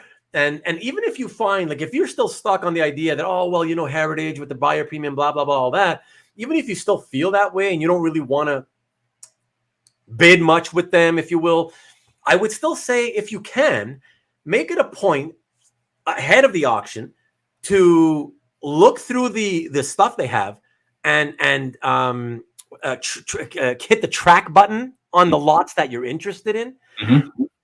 If for no other reason than just eventually when the auction ends, you can go through your log in and you look at your tracked lots. You can see all the finished prices that everything's sold for. That's a great idea. Yeah, and that's one of the best ways to give you pricing information as to what certain things will go for. Yeah. And when you do that on a regular basis, you will quickly find that you start to have a good and much better idea as to what certain things should go for. You know what I mean? Mm-hmm. With the caveat in mind, though, that just because it's sold at auction doesn't mean that's what it's worth. That's what that kind of thing by that kind of artist is always worth, because there are a lot of moving parts to an auction, right? The thing about auctions is that that's what that type of piece was worth at that given moment. But I will leave you with this, Jason. I will say this about auctions, and you know, not my suggestion to not take the prices at 100% sort of, you know, rock hard face value. Okay. Sure. It's the fact that on any given auction, all it takes oftentimes is one collector. I'm not even exaggerating. One collector who doesn't show up at that auction. Okay. Who normally would have gone after that type of piece that you're interested in, who will make the difference between that piece being $3,000 or otherwise it would have been $5,000 or whatever the case may be. You understand? Yep. One guy dropping out, and if it's two guys dropping out, and I can tell you for a fact, I myself have been part of that. In the last three rounds of auctions, I have not participated. I have not even looked at the lots until after the auctions have ended. Okay, so that's Comic Link and Heritage. I've stayed away from them for reasons I'm not going to get into. Whatever, I'm trying to work on a deal, on a private deal, and I'm trying to save my money. And for me, the easiest way to not blow my money on other things, especially at auction, is to not look at the auction ahead of time. You know, so I ignore them, and that's it. So, but that's it. But definitely a good thing to do. Track on Heritage. It's not the only way. You shouldn't only rely on that, but it's one good way of familiarizing yourself with values. It's a great idea. Yeah. Thanks. And what do we got here before we go on to the next question real quick? and leave sorry guys. Cab has quick fingers. A few of you guys are pretty quick though. It's not just him. And leave a like and comment for Jason on his gallery pieces. Yes, please do so. Thank you. Please do so. And but don't abuse the comment function. What do you mean? I'm not sorry, because I'm coming to your comment late, Caesar. So I don't know what you were referring to. Clear that up for me, please. Having a personal relationship always helps. I don't know if you're talking about with an artist or what, but if you have relationships in general with other, whether it's other, especially with collectors, Jason, my best piece of advice I can give to any new collector is be what you already are being now. Come out of your shell and try to get yourself into the segment of the hobby which is active, not only active in buying and selling, but active socially. Sure. Because the more people you meet, the more friends you make, that's how you network. And eventually you start to find, you will see that people, the more people you've talked to and said, hey, this is what I like, this is what I collect, I'm looking for this, that, and the other. Eventually it comes around to pay you back, and somebody will help you out, and it'll lead to something that you really wanted, and you'll be like, yeah. If I had just kept to myself, like at home and looked by myself, at the sales, auctions, and all that, but never really got into the social aspect of it, you'll find yourself that it's not as easy, So right. Yeah. And let's see, Aranga, I got to run, fellas. Good night, my friend. Good to see you. Thank you for dropping by. And share a thought from experience. Stay away from a woe is me attitude, as most of us get priced out of stuff. Find your joy in the art you can get. That's very, very true. Very, very true. Good lesson. Thank you, Aranga. Have a good evening, my friend. And Caesar was joking. All right, I should have known. Okay, sorry, man. Some people self-promote by comment. Yeah, I wonder who that could be. I need a nice Silvestri piece. Anyone? Gil? Hey, Gil. That's it. But if you don't call it out, nobody will ever help you. It doesn't guarantee you'll get help, but you never definitely will if you don't ask. And to a CGC forum post. Okay, cool. Thank you. And exactly. So Lowell says, he's got a good point. Love what you get. Yeah, for sure. Yep. And my own personal approach with hiring pieces, if I want it, I have to prepare to shut down my buying for a good bit of time. Yeah, something. Hey, look, everybody's got a budget of some kind, Even the people that we all call, the money guys in the hobby. Yes, they can afford more than most of us, but even they can't afford everything you think they can, With large incomes also comes large financial lifestyles, as you guys know, And so, and then Ian says, I'm learning to look in new places more and more, and it helps. I've purchased from so many dealers now. Well, there you go. Exactly. And it's true. I've made a few friends. There you go. Exactly. And that's what, in the end, you end up, you might end up getting, Gil, to the place where I've gotten to over the last few years. So I'm in my 25th year in the hobby. And in the last several years, I've gotten to the point where it's like, for me, it's more about the people now. It's not so much about chasing. I'm kind of done with the hunting of artwork. I don't want you, Jason, to feel you got to be done with it. You're brand new, so you hunt all you want. If you're done with that Hulk cover, let's talk. Well, as I told certain other people who had contacted me about it, that's something that I'm hoping stays with my daughter. After I'm long gone and buried. But if not, I just can't see ever parting with that unless it was for ridiculous sums of money, like, many, many multiples of whatever it could fairly sell for at Heritage today kind of thing, Totally understand. Yeah. So that's the thing. That's what happens when it's a true holy grail, people. Right. Hey, Nick. Good to see you. Buy what you love what you have. Exactly. And hi, Nick. Let's keep rallying the likes. Yes, please do that. And thank you for the efforts on my behalf, of course, as always. Nick, thank you so much. And another hello. Okay, so let me go back to the questions here. And Okay, so let me just pop it right back up. So where do you get it? Okay, so yeah, so the answer ultimately, if we to wrap that up, you got it everywhere, and you yourself, Jason, will end up finding if you try everything, you will quickly realize what you prefer. Mm-hmm. You know, you'll quickly decide whether I love to stick with the dealers. The auction process, it's too much for me. You know, conversely, there's other people who are like, I only buy from auctions. They actually believe, and sadly it's wrong. It's a wrong method of thinking. They actually believe that the auction process tells you the actual price. It's if it's sold that much at auction, that's what it's worth at all times, anytime, you know. And so they believe that, and therefore they're like, oh no, forget the dealers. I hate the dealers. I only buy at auction, and that's it. And to me, that's like crazy way of thinking because it's so wrong.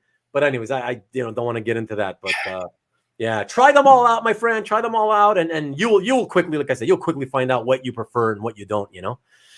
All right, so let us go to question 4. Where do you advise? Oh, sorry, that's the one we just did. Sorry, hold on. Oh, did I? Oh, it's because I did the same slide for two. Okay, sorry, guys. I did 3 and 4 both. Okay, sorry. Let us go here. So question 5. So I'd be curious to hear what collectors such as yourself and colleagues think of art as investment. Now, this is going to be a doozy. I think this is going to be very interesting. So guys, all my friends in the chat, please go ahead and tell Jason what you think about what we think about art as investment. And while you guys do that, and I quickly fall behind by a billion comments, most likely, I'm going to give Jason my answer to that. Okay. So here's what I've always thought, Jason. Depending on your situation, and it depends what you mean when you say investment, right? Because it's rife with potential pitfalls of, are you talking about strictly like, hey, I got a certain amount of money. I don't want to really put it into the stock market right now. I'm not feeling too good about it. But you know, this comic art thing just keeps going up and up and up. I'll put some money into that. If it's for that, and you're somebody who doesn't really know a lot about the hobby, right? Then I would say, like, I advise against it. Like the same way I would advise somebody in the stock market, right? Which I always have advised for 30 years to people like, you know, I hear people, you know, friends usually, right? Telling me, yeah, I'm going to buy this, whatchamacallit, stock ABC, you know? I'm like, really? What is it about it that makes you, why are you getting into that one? Oh, I don't know. It just looks hot. You know, it looks like there's been a lot of volume lately. And it's like, that's the only reason you're buying that stock, because you're seeing volume come into it in the last few days. Like, that's ridiculous. Again, people will do things for many different reasons, right? Now, as a matter of course, I will say my 25 years in this hobby, the artwork values in general across the board, pretty much on everything. I can literally say everything that I can think of is worth more today than it was worth 25 years ago. It's worth more today. The majority of it is worth more today than it was worth a few months ago, a few months before that, a year, 2 years, 5 years, 10 years, 15. You know what I mean? Mm-hmm. So by default, you can say, is it a great investment, comic art? I mean, it seems to have been, historically speaking, right? We can't deny that, right? My only caveat is, I find when people buy things for the wrong reasons, I feel that's when, I guess, call it karma, call it whatever you want. I find that's when people tend to get burned more. You know what I mean? Like when you're doing something because you didn't really want to do it, but you felt, maybe, again, greed, right? Greed steps in. Look, we're human, and humans are inherently greedy on some level, right? Mm-hmm. And so I would say, I personally don't think people should just invest for the sake of, hey, it's a way to park some money. But if you're already a collector, I would say, and you have other money, right, that you can afford to put in, but you're not finding pieces for your collection, I don't see anything wrong with saying, you know, hey, I think this stuff is, this stuff hasn't really appreciated the way that stuff has. I think I'm going to buy a few pieces of those, or from that artist or that title or whatever, Sure. And, I'll keep it for a few years, whatever, and we'll see what happens. I don't see anything wrong with that. And I have always admitted, I have always done that myself.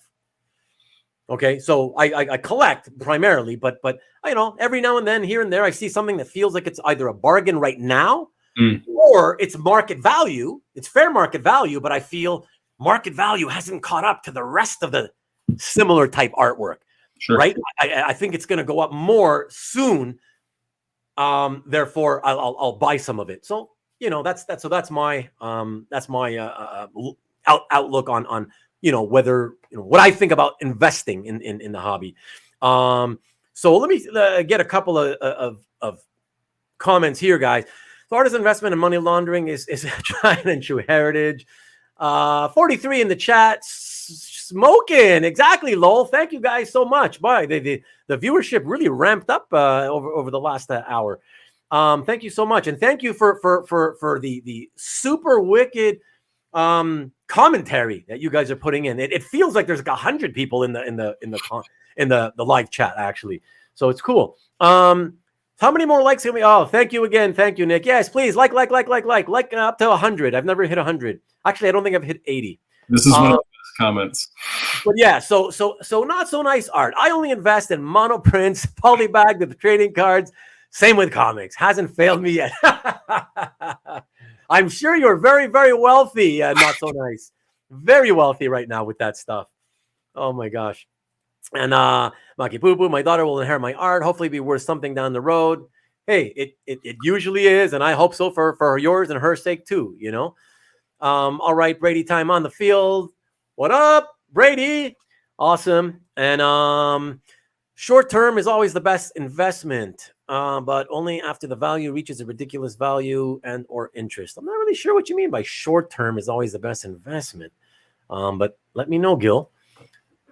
James comes in. Hey, James comes in with a long comment. My personal take, depending on the percentage of your income and family budget you spend on it, you have to consider investment or at least return potential, or you are just burning money.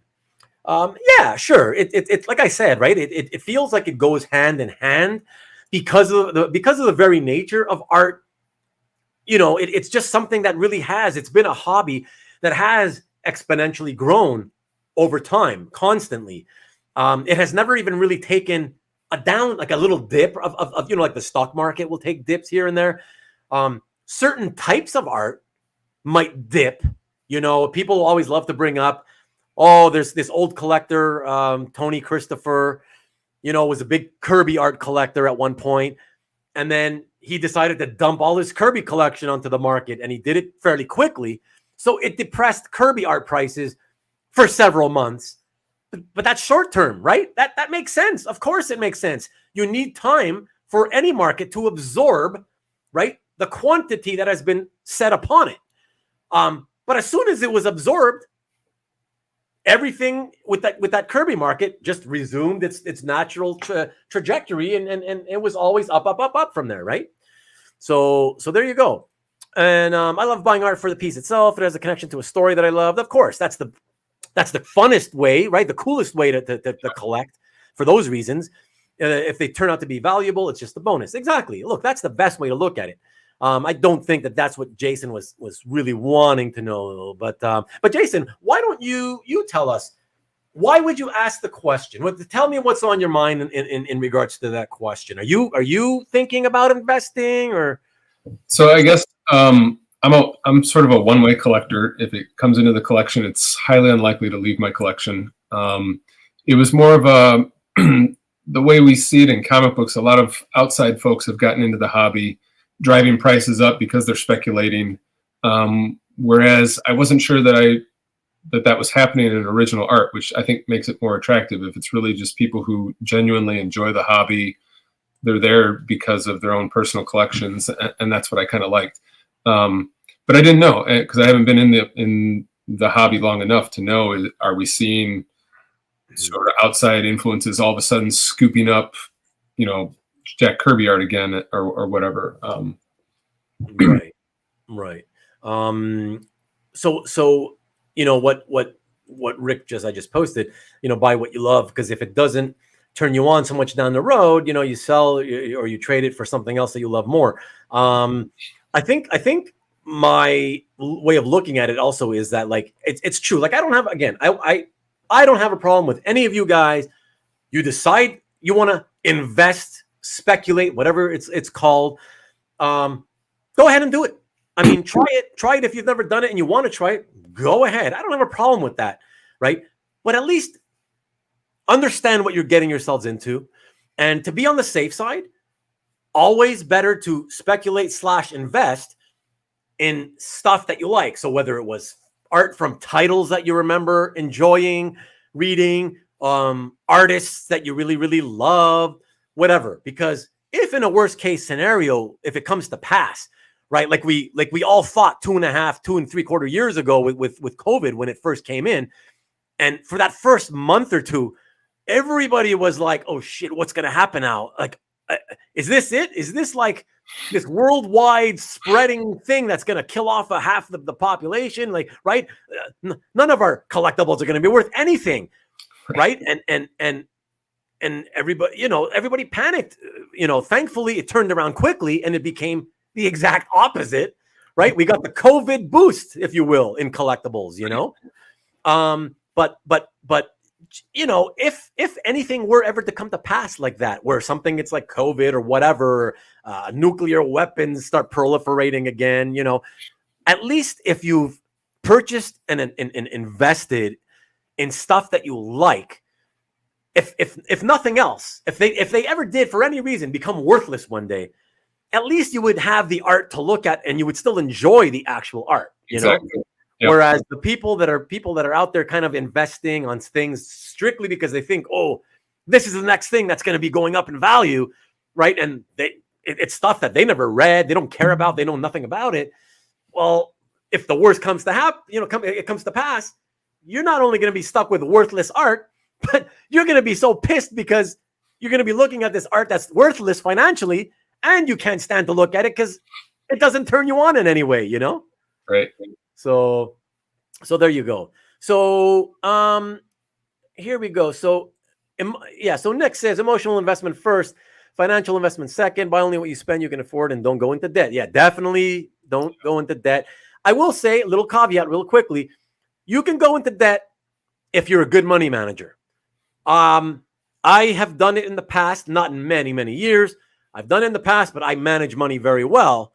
And I knew that the loan I used, right, was basically a credit line I have.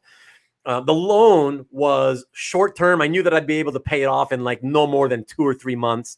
And I knew that, the interest rate, when tacked on to the price of the art, it was still going to be a worthwhile purchase. So, but for a lot of you who have trouble, this is my sort of rule of thumb. If you're somebody who, as a regular matter of course, carries debt on credit cards month to month, I would say don't ever use credit to buy art. That's all I can say. Okay. And sorry. So Stanley, just buy what you love. Exactly what everybody says. Right. And hi, Stanley, by the way. I won't lie. I'm probably burning money, but I love it and can't help myself. As long as you love it, Ian, there is something to be said for the value. There's value in the enjoyment and love that you get out of the art in the time that you own it, So you can't quantify that. That's the thing, Exactly. So perfectly well said by Nick and Mr. Red Jack. I mean, I have artwork you would buy, but I can sell you a nice bridge. And it says, I panic sold comic books. Yeah, a lot of people did that. James says, my art is going into the bomb shelter with me. Really? You have a bomb shelter? I got a few great buys in the first Comic Connect auction after the start of COVID. Yeah, sure. It was that weird time, nobody knew what was going to happen. Wife, I'm not sure if the wife, you stay out, wifey. only enough room for my comic art. Comic art debt relief. I have a storage room of all different types of non-comic collectibles I bought in the 90s. Now I collect dust bunnies from it. That's hilarious.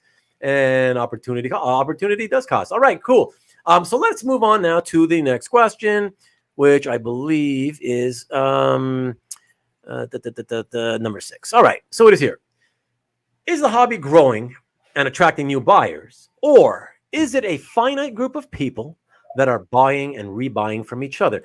Now, I'm going to answer this because I can answer this to you, Jason, very quickly.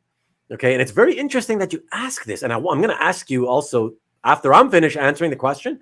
I want you to tell me why you asked it. Okay, so the answer for me is, if this was 20 years ago, I would have said, yep, it's more or less a finite group of people that are buying and rebuying from each other. 20 years ago, right, whenever I would sell any, quote unquote, the good stuff, right, the stuff everybody wants, the higher end pieces, covers by bigger name artists, whatever. And whenever I had friends saying, oh, I saw you sold your whatever cover or your whatever double page splash, who bought it? Most of the time, my answer was, the usual suspects.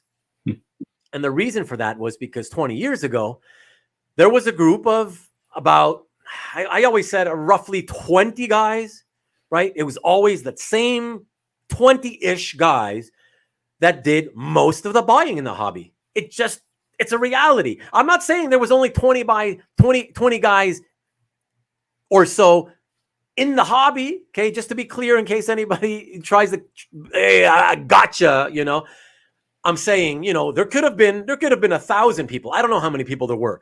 I'm just saying the majority of 20 years ago, everybody was going after 1970s Marvel cover art.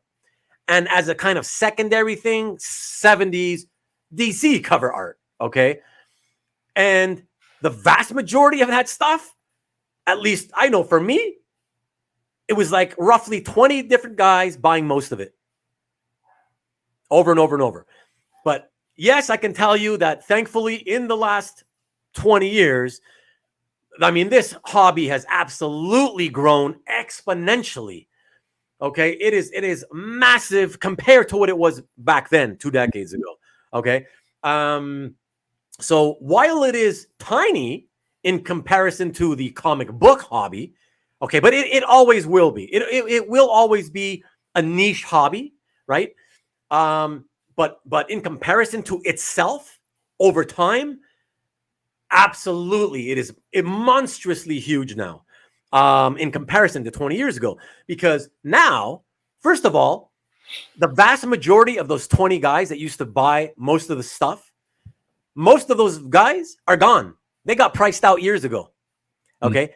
And they've been replaced by many, many, many more people. Many, many, many, many more people. So not only are there a lot more people buying and collecting now, but even within the community, right, online, here on YouTube, Comic Art Fans, whatever the case may be, even the active social community, you can see that, maybe there's a few hundred, but I tell this to everybody. Think about this. If you follow the auctions, think about first of all, how many auctions there are every year. You count all the Heritage, all the Comic Link, all the Hakes auctions, all Comic Connect. There's just a boatload, right? And every auction has many, many hundreds of items for sale. And what I say is, look on CAF. The vast majority of all that stuff that keeps flowing through the system, you're not going to see it on CAF. It doesn't show up. So this stuff is being absorbed, right, by people other than the people that we know through the socializing in the hobby, So absolutely. So let me see what other guys say to this question and see if they agree with what I just said. Let me see. Has the potential more? So Marcus says has more potential to grow more because it was smaller. And as I say, that's true. And as I say, it will always be niche. So in a sense, no matter how big it grows, it will always remain tiny in comparison to the hobby that it stems from, which is comic books. Right. So that will constantly allow it more room for growth. Bill, I remember stating more, I think he just misspelled it, but I remember maybe stating more or seeing more members in recent years. There definitely is. Absolutely. I've met a lot of first-time collectors lately. Exactly. It is always good to get that influx of new blood. Absolutely. A larger network of friends that can help you, or you help them with their collecting habits. Absolutely. It's all about, friends making friends. It really does make the hobby so much more fun when you're not collecting in a vacuum. If you collect in a vacuum, I guess you can still enjoy it, but it's just not the same as having a whole bunch of other friends that you can speak to here and there and communicate with and network with, And so Murdoch says there is always quiet money out there. Absolutely. And Ian, have to drive with the family. We'll have to follow up later. Real engaging. Sat on my sleeve. I appreciate it, Ian. Thank you so much, man. Thank you for coming by as always. Appreciate it. So that's it. So let me go back to that and just real quick. Right. So yeah. So the whole, is it big? So yeah. So let me throw it to you now, and let me get rid of Ian's comment. Let me throw it to you, Jason. Why specifically? I feel like there's a specific reason that you kind of decided to ask that question. So a couple things. Number one, when I watch videos or chats and YouTube and stuff like that, I see similar names popping up, Right. and I think that's great. Right. And I'm just coming out of my shell, I guess, as you said, and so wanting to look at those people's galleries on CAF if they have one, and wanting to know, are they dealers, and get to know them if it is a small tight knit community. The other thing that I was wondering about was, if it's a growing hobby, which I think is great, I always think that's great for a hobby. But if many artists are going digital, right, and original art is going to be harder to come by, what's that going to do for prices for those of us who are not multimillionaire collectors that can drop $100,000 for a cover art or something like that? Right. Well, let me just say about that last portion of the sentence that you mentioned about as more artists go digital, right? I really have to say, and again, my friends in the chat can feel free to argue with me about it, but sure, as we keep having these chats socially within the hobby, you keep hearing that same thing being said, right? As more and more artists go digital, right? While that is true to a degree, the reality is that as a base percentage of the overall number of artists working regularly in the hobby, the people that are the ones that are completely digital, they still represent a tiny percentage of the overall whole. You see? Yeah. So that's why for me, I tell people it's not really something you have to worry. Like if I'm you, if you're, don't worry about it. Yeah, if you're 30 years old, 40, 50, I don't even think it matters right now. I really would say don't worry about it. We're so far from being at a point where, oh my gosh, the majority of artists are all working digitally, right? You think about that, like majority, and by majority, I mean majority as 50% plus one, let's say, right? Yep. I mean, that's insane. I can't even imagine getting to the point in my lifetime where it would get to that point. I feel that the industry may one day get to that point, but the only way that it would get there is through the advent of different generations. As different generations come in, so the kids being born today, immediately they take up drawing. They like to draw. Pretty soon, they're moving from pencil to drawing on a computer, right? Trying out tablets and this and that. When they go to school, they're already doing the whole digital drawing thing, So by the time they go to, art school or what have you, or try to learn on their own, sure, that generation, ultimately, you'll be able to say, man, most of these people grew up with digital and working on and learning on digital. So I could see certainly in the next generation, a generation from now, possibly that there would be the majority, again, 50% plus one, doing all digital work.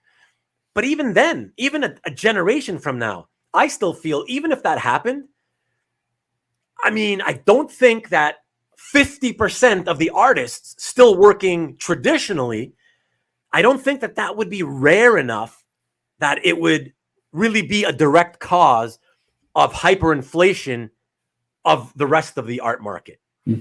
My opinion, right? Yeah. My opinion. There's a lot of suppositions I'm making, obviously, because we can't tell the future, right? Oh, sure. Mr.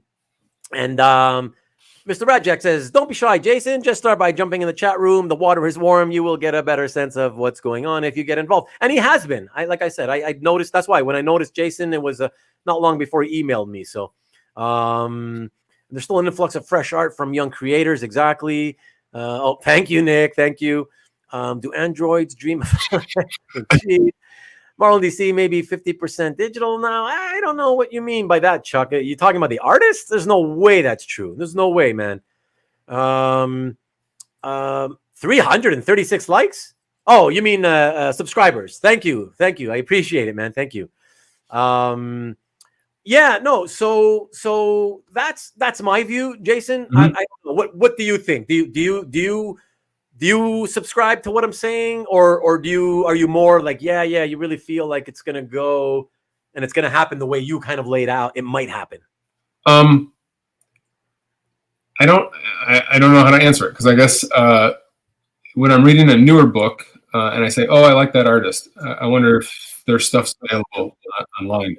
Then a lot of times I go and I look, and then it's one of these sort of multi-talent dealer houses, and they're monoprints, and so this artist is working digitally. Or if are you by any chance, speaking of, because when you said multi-talents, are you talking about Chiaroscuro Studios? That's one of them, yeah.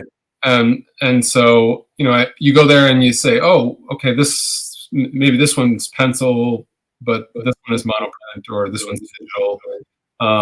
I liked Pepe Larraz, and his earlier art, he was doing more pencils. And then I think as he got busier, he must have switched, and I'm assuming, but he must have switched to doing more digitally, because he could probably work faster. And so I missed out on when his pencil work was more readily available and a little bit cheaper. And so now when it does come out, it's a little bit pricier. So he's the only person I actually bought a monoprint. So the truth has been revealed, everyone. Jason is already a purchaser of a monoprint. Yeah, it's my only one. Interesting. Are you willing to reveal what it cost you? You don't have to if you're not, if you don't feel comfortable, that's okay. I think it was, I'll have to go back and look, but I think it was in the ballpark of 400, 600, somewhere in that range. So you can realistically say that it's you kind of paid an original art price. Yeah. Okay. And it's a nice print. They use a good printer, and they use really nice paper. And you better hope. The very least you should hope for is, if you're going to buy monoprints or prints of any kind, is that the quality of the print quality is good. Right. But as everybody in the chat has said, as you've said, when you get it in hand and you look at it and you realize, it loses something. You don't see the workmanship. It's just, it's there. And I think what a lot of us that like original art, you can see the strokes, you can see the pencil work, you can see the brush strokes of the ink. The ink, When especially in the finished art, when you're looking at the inks, right? And you can see the gradations of the ink, right? Different levels of black, and the brush stroke itself. It's like, oh, that's so cool, and that's what immediately tells you. Yeah, this is the original board that the guy was laying down that ink. Yeah, and the printer prints out different shades of gray, but you can tell it's not the original, and there is something lost. And as you've pointed out, you're counting on Pepe Larraz not needing multiple prints to sell in another month, and decides, hey, let's crank these suckers out. Right. And let me just say to Pepe, we're not making casting any aspersions on you at all. But it is worth mentioning. That's why I brought it up myself earlier. It is worth mentioning because, as myself and many of my friends in the chat know, the hobby has a long history of some artists who ripped off their fans when they needed money in desperate times. Some who did it more than once. Very sad, very sad. But that's humanity, right? It's not always positive and fun, right? So we know that can exist, right? That can happen. It exists, and that's the reason it is good to mention to people that who are asking, right? Especially like newer guys like yourself. You be aware of the potential risk, and it's not to cast aspersions on anybody in particular, right? Absolutely. And like Chad has mentioned, it's a print. It says that in the name. So it's a decision of whether or not I wanted to lay out money to have a print of his work. No different than if I trade paperback because I can't buy the original comic books because they're too expensive, but I want to have a copy of that story or a copy of those books.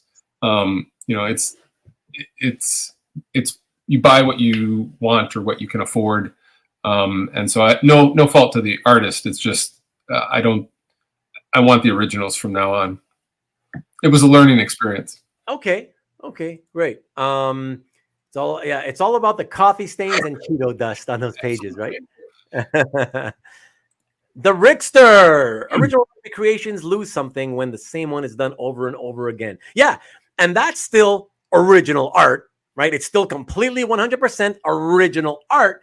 The only thing that it's not original is the layout and design of the piece, right? Because it's just a copy, right? Again, an original hand-done copy, right? But yeah, exactly. That's the thing with me as well. Why I was never really into recreations, because it's the knowledge that they can be recreated as many times, anytime the artist wants to do them, as long as they're willing and a collector's willing to pay for them, Okay, cool. So excellent question.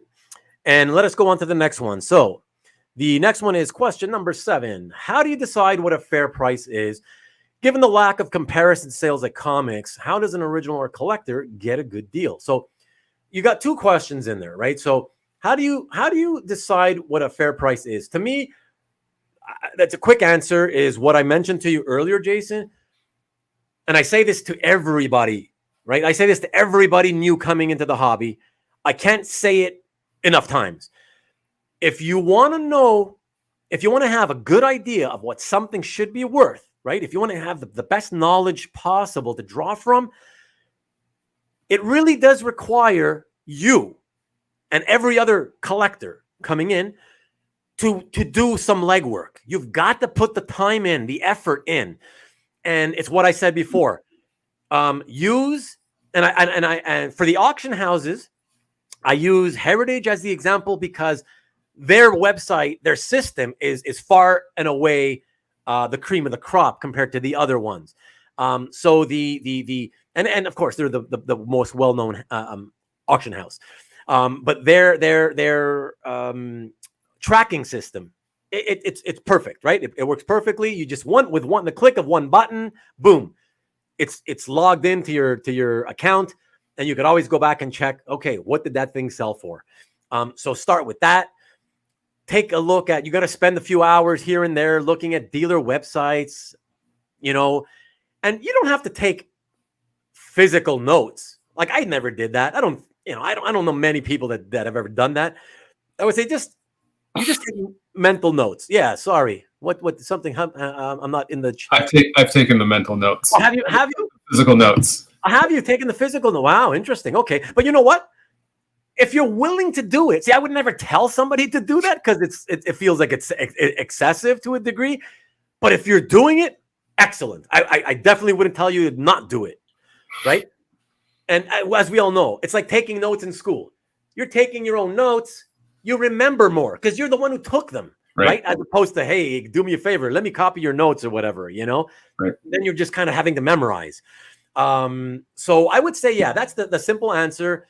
Look at as many venues for art selling as you can, and And I'm telling you, over time, and the more you look, the less time it will take. You're just going to automatically start remembering. You're going to notice that, oh yeah, on that guy's site, that stuff, that kind of a page goes for this much, and it'll stay with you. So it's not difficult, And when I started, I was taking more notes, and now I'm taking less notes. But sometimes I will write stuff down just because I can't keep track of all the websites I've been to. Okay, excellent. Yeah, exactly. And that's like Samuel says, you can also look through the heritage, look through the archives. That's the other thing, right? So not only does Heritage allow you to track their current auctions, are you aware that they have an archive that everything that they've sold? No. Okay. So I haven't been on Heritage all that much, but. Oh, okay. Well, there you go. When you get a chance to explore, they have a button it's for the archives. Everything that they've ever sold at auction, they have it on their site. Oh, wow. Yeah. So you can go into the archives and then, you do a search for whatever you want to search for, and everything by that title, artist name, whatever will come up. And you can, of course, have it listed as, by most recent sales, right? Because obviously the most recent stuff has more meaning in terms of today's values, right? But then you can list it any way you want, and it's really, really helpful. So that's another way. But that's truly the only thing I can tell you is put the time in, and you're going to get a lot more out of it later on. That's the quickest, fastest way to get to familiarize yourself with pricing is by doing that. Spend a lot of time at the beginning, looking at auctions, looking at dealer sites. That's it. And it'll start to, like you said, you've already stopped taking the physical notes, right? Right. Archives, exactly. If you feel like it's a good deal, it's a good deal. So other people might call you an idiot for paying that price, but if you were good with it, you got a good deal. Yeah, look, again, that goes to what we said earlier about as long as you're happy with it, who cares? Don't let anybody else, but also conversely, don't feel scared to ask somebody you trust, hey, did I make a good decision here? Like, hopefully you would ask before you make the decision, right? That's the best thing to do. I always tell people, ask me anytime, whatever you want. If you're not sure about something that's coming up at auction or on this guy's website, I like every week I get tons of emails just about that, like, hey, what do you think about this? What do you think? What do you think about the price? It's like, that's been going on for 25, like since I started, So best thing to do, ask questions, always ask. And like I said, before you spend the money is preferable, obviously, And Mr. Red Jack, and sometimes they make an offer option. Oh, true. Yeah, that's another thing where, people that have purchased things on the website, right? It stays there on the website. And depending on that user's settings, they may have it set so that you can make an offer on their stuff or whatever. Yeah. Okay. So it's another way to do it. You know me, Ricky. I'm always trying, baby. But I am not a licensed advisor. I just want to say that, and just so I don't get the authorities coming after me. Okay, so cool. Let us, before I go to the next question. So someone says Comic Link also has, they have the art exchange. Right. So Comic Link is a website for auction, but they also have a part of the website, which is just kind of like you and me and other collectors post stuff at a listed price. And there's also make an offer button. And so you can go into that section of the website and look for stuff to buy and, or sell. Okay. All right. So let us get back to let me see the second part of that question. So given the lack of comparison, right? How does an original art collector get a good deal? So for me, like I said earlier, how do you answer that? These days, Jason, you can't really expect to realistically get a good deal on anything. Right.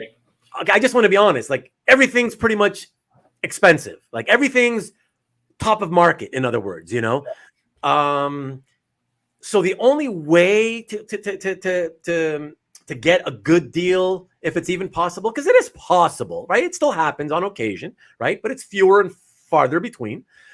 The best way is, it ties into the answer to the previous question, is become a far more knowledgeable collector in terms of the values Mm-hmm. as quickly as you can, because then that's when you will be able to take advantage of not really quite arbitrage opportunities, which would mean, buying this here because it looks cheap and then selling it there, because I can make a quick profit.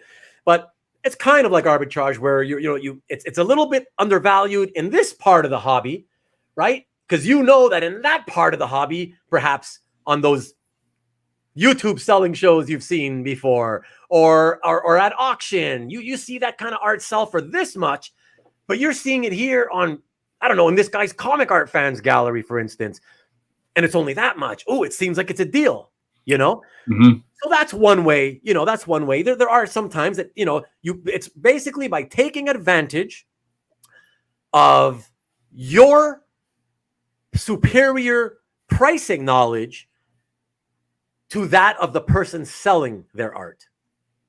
Does that make sense? Did I make sense? Yeah, that's exactly. Okay. Mm-hmm. Yeah. And of course, but in order to do that, you got to do what we said earlier. Spend as much time early on familiarizing yourself with the prices, Right. and then that's how you'll get deals. But otherwise, you can't really, not many deals to be found anymore these days, Marcus, past performance is not indicative of future results. Exactly. Right. Exactly. If your butt is sore, you did make a good nice, Brian. Come on, man. This is a family show. It actually isn't, even though my 13-year-old is always on. But no, I've got it set for adults only, just so you guys know. And Samuel says, if you like a series or artist, look for the unexciting pages. Well, sure, those will be cheaper. Sure, as long as you're cool with that, because you can get nice looking artwork if you're just happy with the characters, for example, but they're standing around talking, for instance, rather than in action, and those are much more affordable, obviously, than the action ones, If you like I think $4 is too much for a comic book, but we'll pay $1,000 or more for the right piece of art. The right price is up to you, and don't be afraid to see if they'll take a lower offer. Yeah, exactly. Never hurts to ask. Absolutely. As long as you let me just clarify, as long as you are not a prick, okay? When you're asking for a deal, right? And what I mean by don't be a prick is simply some people, there's people from all walks of life in this hobby, like any other segment of humanity, right? There are some people that you will meet in this hobby. I don't know, they have chips on their shoulders. I don't know, they're angry at life. It could be stuff related to personal stuff, things that going on in their life. Who knows, right? So I've had people who come up to me and I've never heard of them before. They come to the website and they very arrogantly ask for like 50% off some piece or whatever, Right. So not only do they ask for a ridiculous discount, but they literally do it with arrogance. Like it's clear that they're arrogant, Right. obnoxious and arrogant. And you're like, really? Like you thought that was gonna work? Like, Right. So as long as you're polite to everybody, you're gonna be just fine. So that's Mm-hmm. it, right? And obviously, I can tell you're not gonna be an arrogant prick, right? So as long as you're nice, don't ever be afraid to ask for a discount. I will say that a good friend of mine literally lives next door here. Robert, if you're watching, you're gonna love me saying this. Right through the wall, you see on my right hand side here. That's where he sleeps. The way we met is he emailed me in 2011, I want to say, sometime around then. He was a big fan of Stephen King's The Stand, a big fan. Mm. And Mike Perkins, who I represent, was drawing the comic book adaptation of The Stand.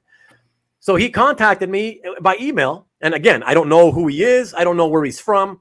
All I do is I get this email saying, hey, yeah. Now, the tone was not arrogant, okay?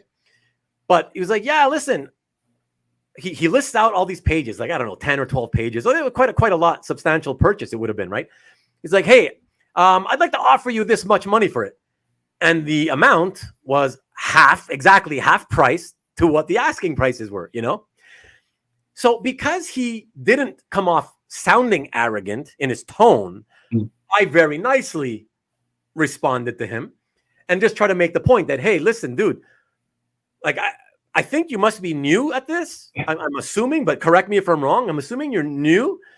I just want you to know that if you asked me if you could buy everything on my website for half price, for half off, right, and just buy me out so I can no longer sell art anymore, and now you're the dealer or whatever, I would say no to you, right? So that's really egregious what you're doing, asking for half off of art. Anyways, but my point being that it just goes to show he was new, right? I didn't talk back to him in a bad way, right? Because I knew I could sense it was more from ignorance than from him just being an obnoxious person, right? And next thing you know, I helped him look for a place. I'm the one who found him the place next door, and then I moved in here after him. And we're very good friends to this day, and our kids have known each other since they were like 1 year old or whatever. So, so that's it. Just be nice, guys. Be nice. Don't be obnoxious about it. And that's it. What do we got here? So thank you for the likes, everybody. Really, really do appreciate that. And thank you, Nick, for rallying them. I really appreciate you, man. Marcus says, or you can spend more time making more money. Sure. Easier said than done, of course. Put in the work searching, and once in a while you get lucky. Yeah, exactly. And David says, I still have my rule. I only spend $100 or less for a piece. Really? I will not get amazingly famous art, but I love the work I have found, and the search is a lot of fun. Fantastic, David. That is fantastic. Awesome. Really amazing, honestly, because that, look, not to make it put anybody down or come off sounding bad about it, but you know as well as I do, David, that's a rarity in this day and age, to be able to buy comic art that one really loves and is satisfied with for $100 or less per piece. Very few people can do that, so I applaud you on that. That's amazing. So good for you, and it's a great challenge at the same time, I'm sure. So yeah. So someone else, I suggest 10-leg NFL parlays. Yeah, that's your definite way to not be able to afford art for the next several years until you save up from your income from your job or business if you run one. Ruben knocks Morse code on the wall at night to send the messages. No, I can't do that because then his wife might think he might think I'm sending his wife messages. That's funny, Ruben the Morse coder. Okay, so excellent. So, Jason, was that question answered? Okay, pretty good, excellent. Here we go with number 8. And it's the second to last question, everybody.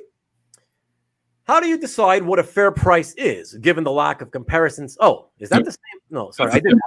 Yep. Oh, I sorry, guys. I once again did the same slide twice. Sorry. It is the final question.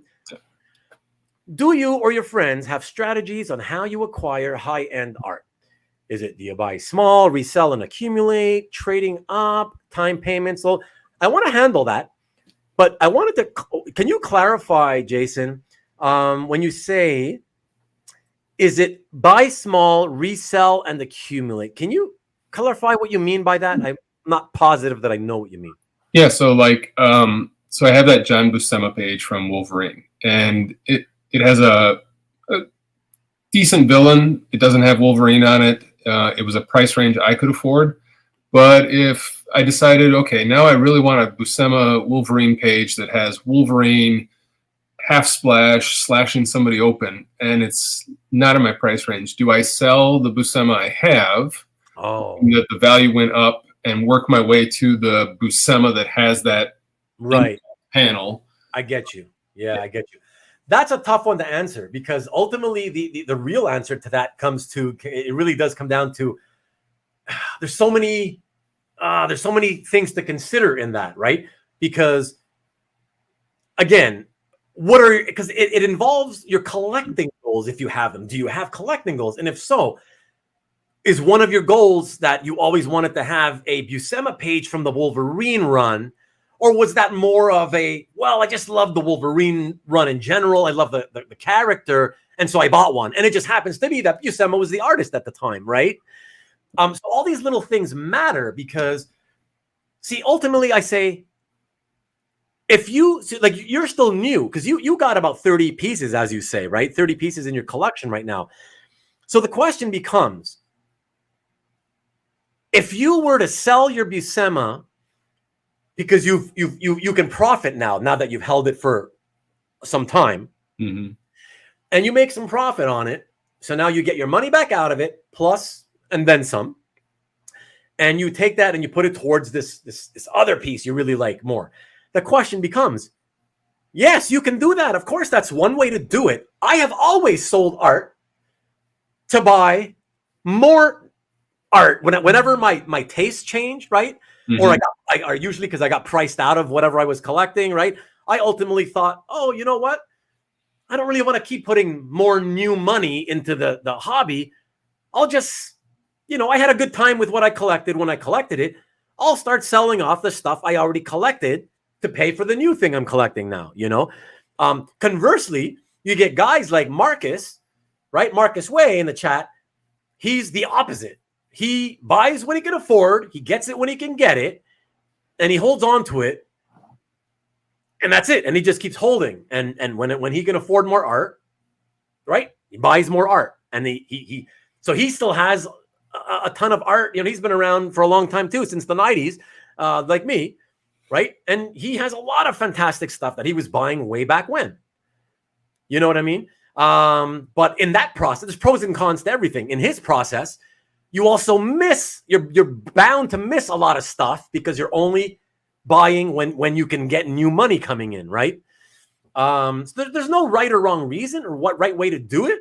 Mm-hmm. It comes down to, in my opinion, how are you going to feel once, yes, you've acquired that new piece you wanted, but you no longer have that other one that you had to cash out of. Right. Are you going to be okay with that? Because if you're okay, then I'm like, cool, perfect, right? You got something that you probably like even better, right, than that piece. And if you don't feel like you're like, oh my God, I lament it. Oh God, I can't believe it. Because believe me, a lot of guys really lament the things they sell. They do. So it to me, it comes down to you and how you're going to feel. Do you really know the reason you really bought each piece of art? Because if you do know the reason you bought each piece of art, it makes it easier when the time comes that, hey, you might want to sell some of it to get something that you like more. It'll make it easier psychologically for you to determine whether or not you're going to feel bad about parting with that piece after you've gotten the new one. That's a good point. You know what I mean? So what you really want to, I guess, what it comes down to is what you really want to, what I suggest you want to try to do is avoid regret. Because it takes away from the enjoyment of the hobby. It really does. Like, you don't want to be regretting stuff, I know I can speak for myself. The only stuff I typically have regretted in the past is the stuff that I didn't go for, buying. Yeah. It usually has nothing to do with the sales, right? Sure, there's a few pieces I sold over the years that I wish, like, I think, that'd be so cool if I could have that, if I could get that, if I have that today again, And by the way, good segue. Next week, guys, next week episode, I'm taking us back into the past where I'll be doing a show and tell of some of the inventory, my dealer inventory from 15 to 22 years ago. I thought it would be fun. And some of those pieces I wish I still had. And here, let me just quickly, sorry, since I segued, let me show you. This is just the thing, the thumbnail for next week. It's Comic Art Show and Tell. It'll be the 4th episode of that show, back into the past. And of course, I will be in Toronto at the art gathering at Jeff Singh's house. Once again, coming back on the Sunday. So the show will air as long as I get back in time, which I should, of course. And for everybody who's wondering, for those of you watching, on the left-hand side of that graphic, you see the mystery silhouette. That is not because I have a mystery guest. I would like to have a guest, just one person in studio with me to, just bounce things off of and make comments on the art as I flip through it. Because that allows me also, while the guest is talking, it allows me to jump into the chat and interact with you guys in the chat more.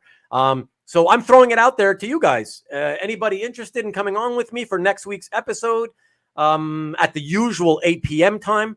I would be more than happy to have you. So either tell me in the chat or email me privately at Rubén DaCollector at gmail.com. Okay. And here we got, let me see. We got a bunch of, okay. So another, hold on. Let me get rid of this, guys. Give me a second, please. There we go. And let me go back to the comments because other methods. Let me see here. We got a few here. Sirius Network. Okay, so yeah, James. On this I keep saying it. We can't say it, often enough. Honestly, network. Which again, it goes back to the whole thing about getting involved with the community, right, and make friends.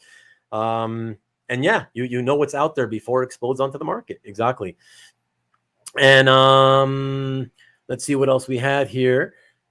So David says, the challenge of being a frugal collector allows me to find different kinds of work. It's a fun way to do it, and there's affordable art there. Exactly. I agree. Whatever works for you, right? Whatever works for everybody. There's no real right or wrong ways to do it. If it works for you and you're happy, that's ultimately what matters. Don't have Jason ask that guy Ronald Shepard about commissions because he's a real dick. You said it, Ronald, not me. Marcus says flip. You can flip art. That is true. You can, if you've got expendable cash, and again, this only comes when you've gotten to the point where you feel really, really confident that the values, right? So you're buying at a pretty decent price, and you can maybe flip it a little bit down the road for a profit, and then that helps you sell that, and that helps you put more money towards your collection. A lot of people that including myself, that's like I kind of got started that way too. Didn't have a lot of income at the time, so had to do what I had to do. I'm just gonna cut grass again. Say again. I'm just going to start cutting grass again. You might have to go out and get a second job. Yeah, exactly. Yeah, cut that grass, man. And then in the winter, you know what to do in the winter, my friend. Right. And so Rick says trading up works. That it can work, but again, it's also way more difficult than it sounds. Everybody wants to get the best out of a trade, right? And everybody tends to want to overinflate the value that they value their own art at, so it's possible, but again, not as easy as it may sound sometimes. Someone else says, or do you sell off other pieces that aren't the Buscema to go towards the Wolverine? Right, but that's up to you to sort of have you got to figure out. Every collector has to know for themselves, like, why did I buy this? Did I really truly love it? Or maybe looking back on it now, was it just a kind of spur of the moment thing? And you got Brian says, so it's what you want more and what you are willing to part with to obtain that piece. I haven't sold anything but get offers from other collectors. It would have to be a match for me to part with it. Yeah, it makes sense. It has to work for both parties. Otherwise, it's not going to happen, right? Right. And Jeff says, yeah, exactly. The Mo money, soon to be shovel money in the Michigan. And and Marcus says, good. Damon Wayans movie. Which one? Mo Money. Okay. Nice one. So that's it, man. I mean, I don't know. Was the question answered, or do you want to? Because the more I'm in the hobby, the more I'm turning into Smog the Dragon. I mean, if I got rid of everything just to have one Silver Age cover on the wall, that would do it for me. Really? Yeah, I mean, that would be amazing, right? To have a Silver Age cover drawn by one of the original greats. But of course it would. But hold on now. But just to have one, that wouldn't be worth the hobby. Yeah. Well, that's my point. I mean, it could exist, it could happen. Sure. But you said yourself, privately to me, it's very addictive, right? It's right. So the collection, it's hard to picture getting rid of it, except maybe the monoprint. Yeah, right, exactly. Thank you so much, David. I appreciate you showing up as always. Thank you. Really appreciate it. Thank you. Have a good day. Yeah, no, and I totally get that, right? It's and Yeah, see, yeah, Marcus is calling you. He's calling you out already, right? That would be my Grail page to have that would be the one. I would love to have that. Okay, there you go. Okay, fair enough. All right. So, if there's anything else that came to mind throughout the show, Jason, that you might want to ask or anything? I really appreciate it. I appreciate the chat. I mean, they're very helpful, and They were awesome. Yeah.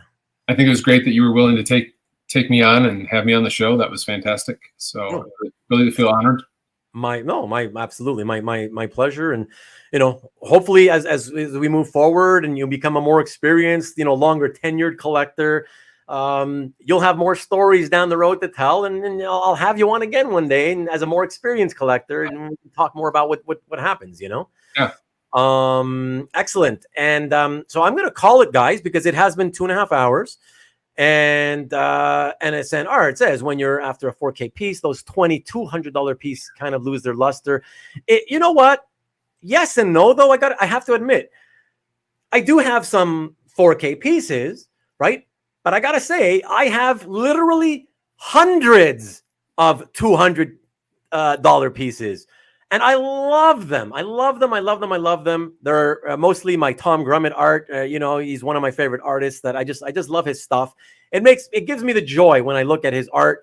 And part of the joy comes from knowing, hey, I can still buy stuff that only costs me $200 a page. Yeah. So it allows me to collect and still get. I derive a lot of joy from it. So right. It's not necessarily true, like a lot of people say that, focus on quality, and they usually mean higher end prices, right?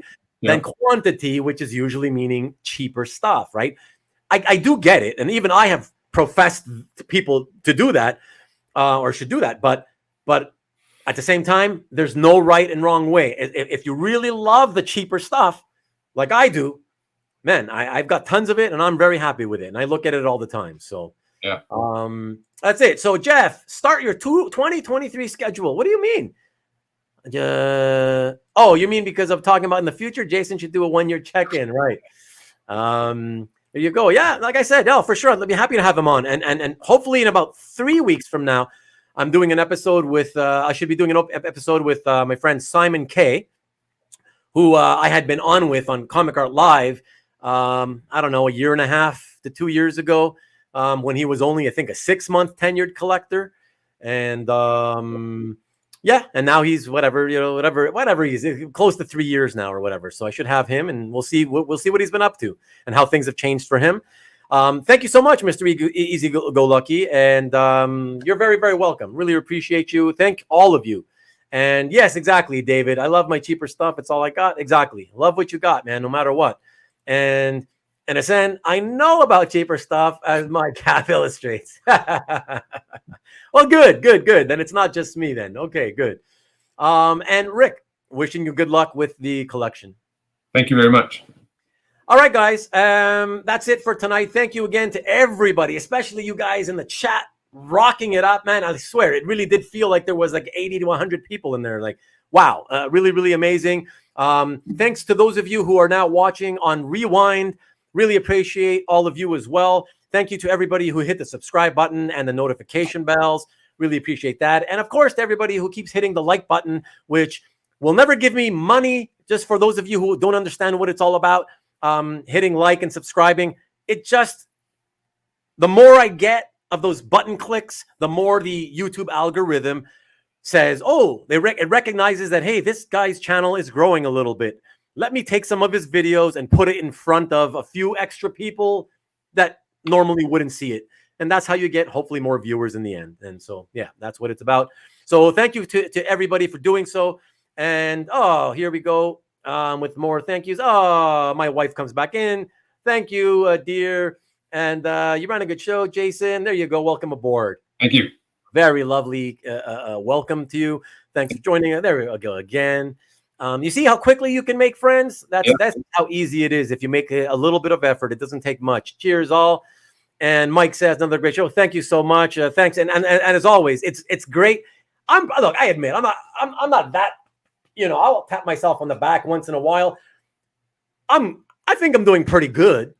But you guys in the chat and my guests combine together to make the shows really great. I watch them all, as I've told you guys. I watch them all after the fact, just as a viewer. And it's really entertaining. I have to pat myself on the back for it. They're pretty fun. All the shows have been pretty entertaining. So, and that's saying something again, because remember, I got to listen to the sound of my own voice and see myself talk and whatever. Which is always, as you guys know, it's very weird, right? So, yeah, but you guys make it great. So thank you all. And Chris Edwards, thank you for being here, my friend. Still no pizza or beer. You're gonna have to catch Jason at a con at some point, I think. Let me know if you're at a con or if you're in Michigan. Or in Michigan, exactly. Thank you so much, JC. Really appreciate, buddy. And putting the videos in front of Madonna's. yeah. I wish. And Stanley, watch the game now. There we go. Thank you so much, Stanley. Appreciate you always. So again, tune in next week. It'll be at the usual time, 8 o'clock, guys. And it is. Here we go. Here we go. Well, let me actually say thank you again, by the way, Jason, for agreeing to do this. It's really wonderful. I really appreciate you wanting to go to these lengths rather than just take an email from me, an email response from me. Oh, this is fun. I appreciate it. I appreciate you, and stick around in the green room, and we'll talk for a minute or two. Okay. All right. So thanks everybody else, and we will see you soon next week again, 8 o'clock. And remember, anybody want to be on with me next week and fill in the spot of that silhouette? I think it'll be fun. So let me know by reaching out. Rubén DaCollector at gmail.com. Thank you so much.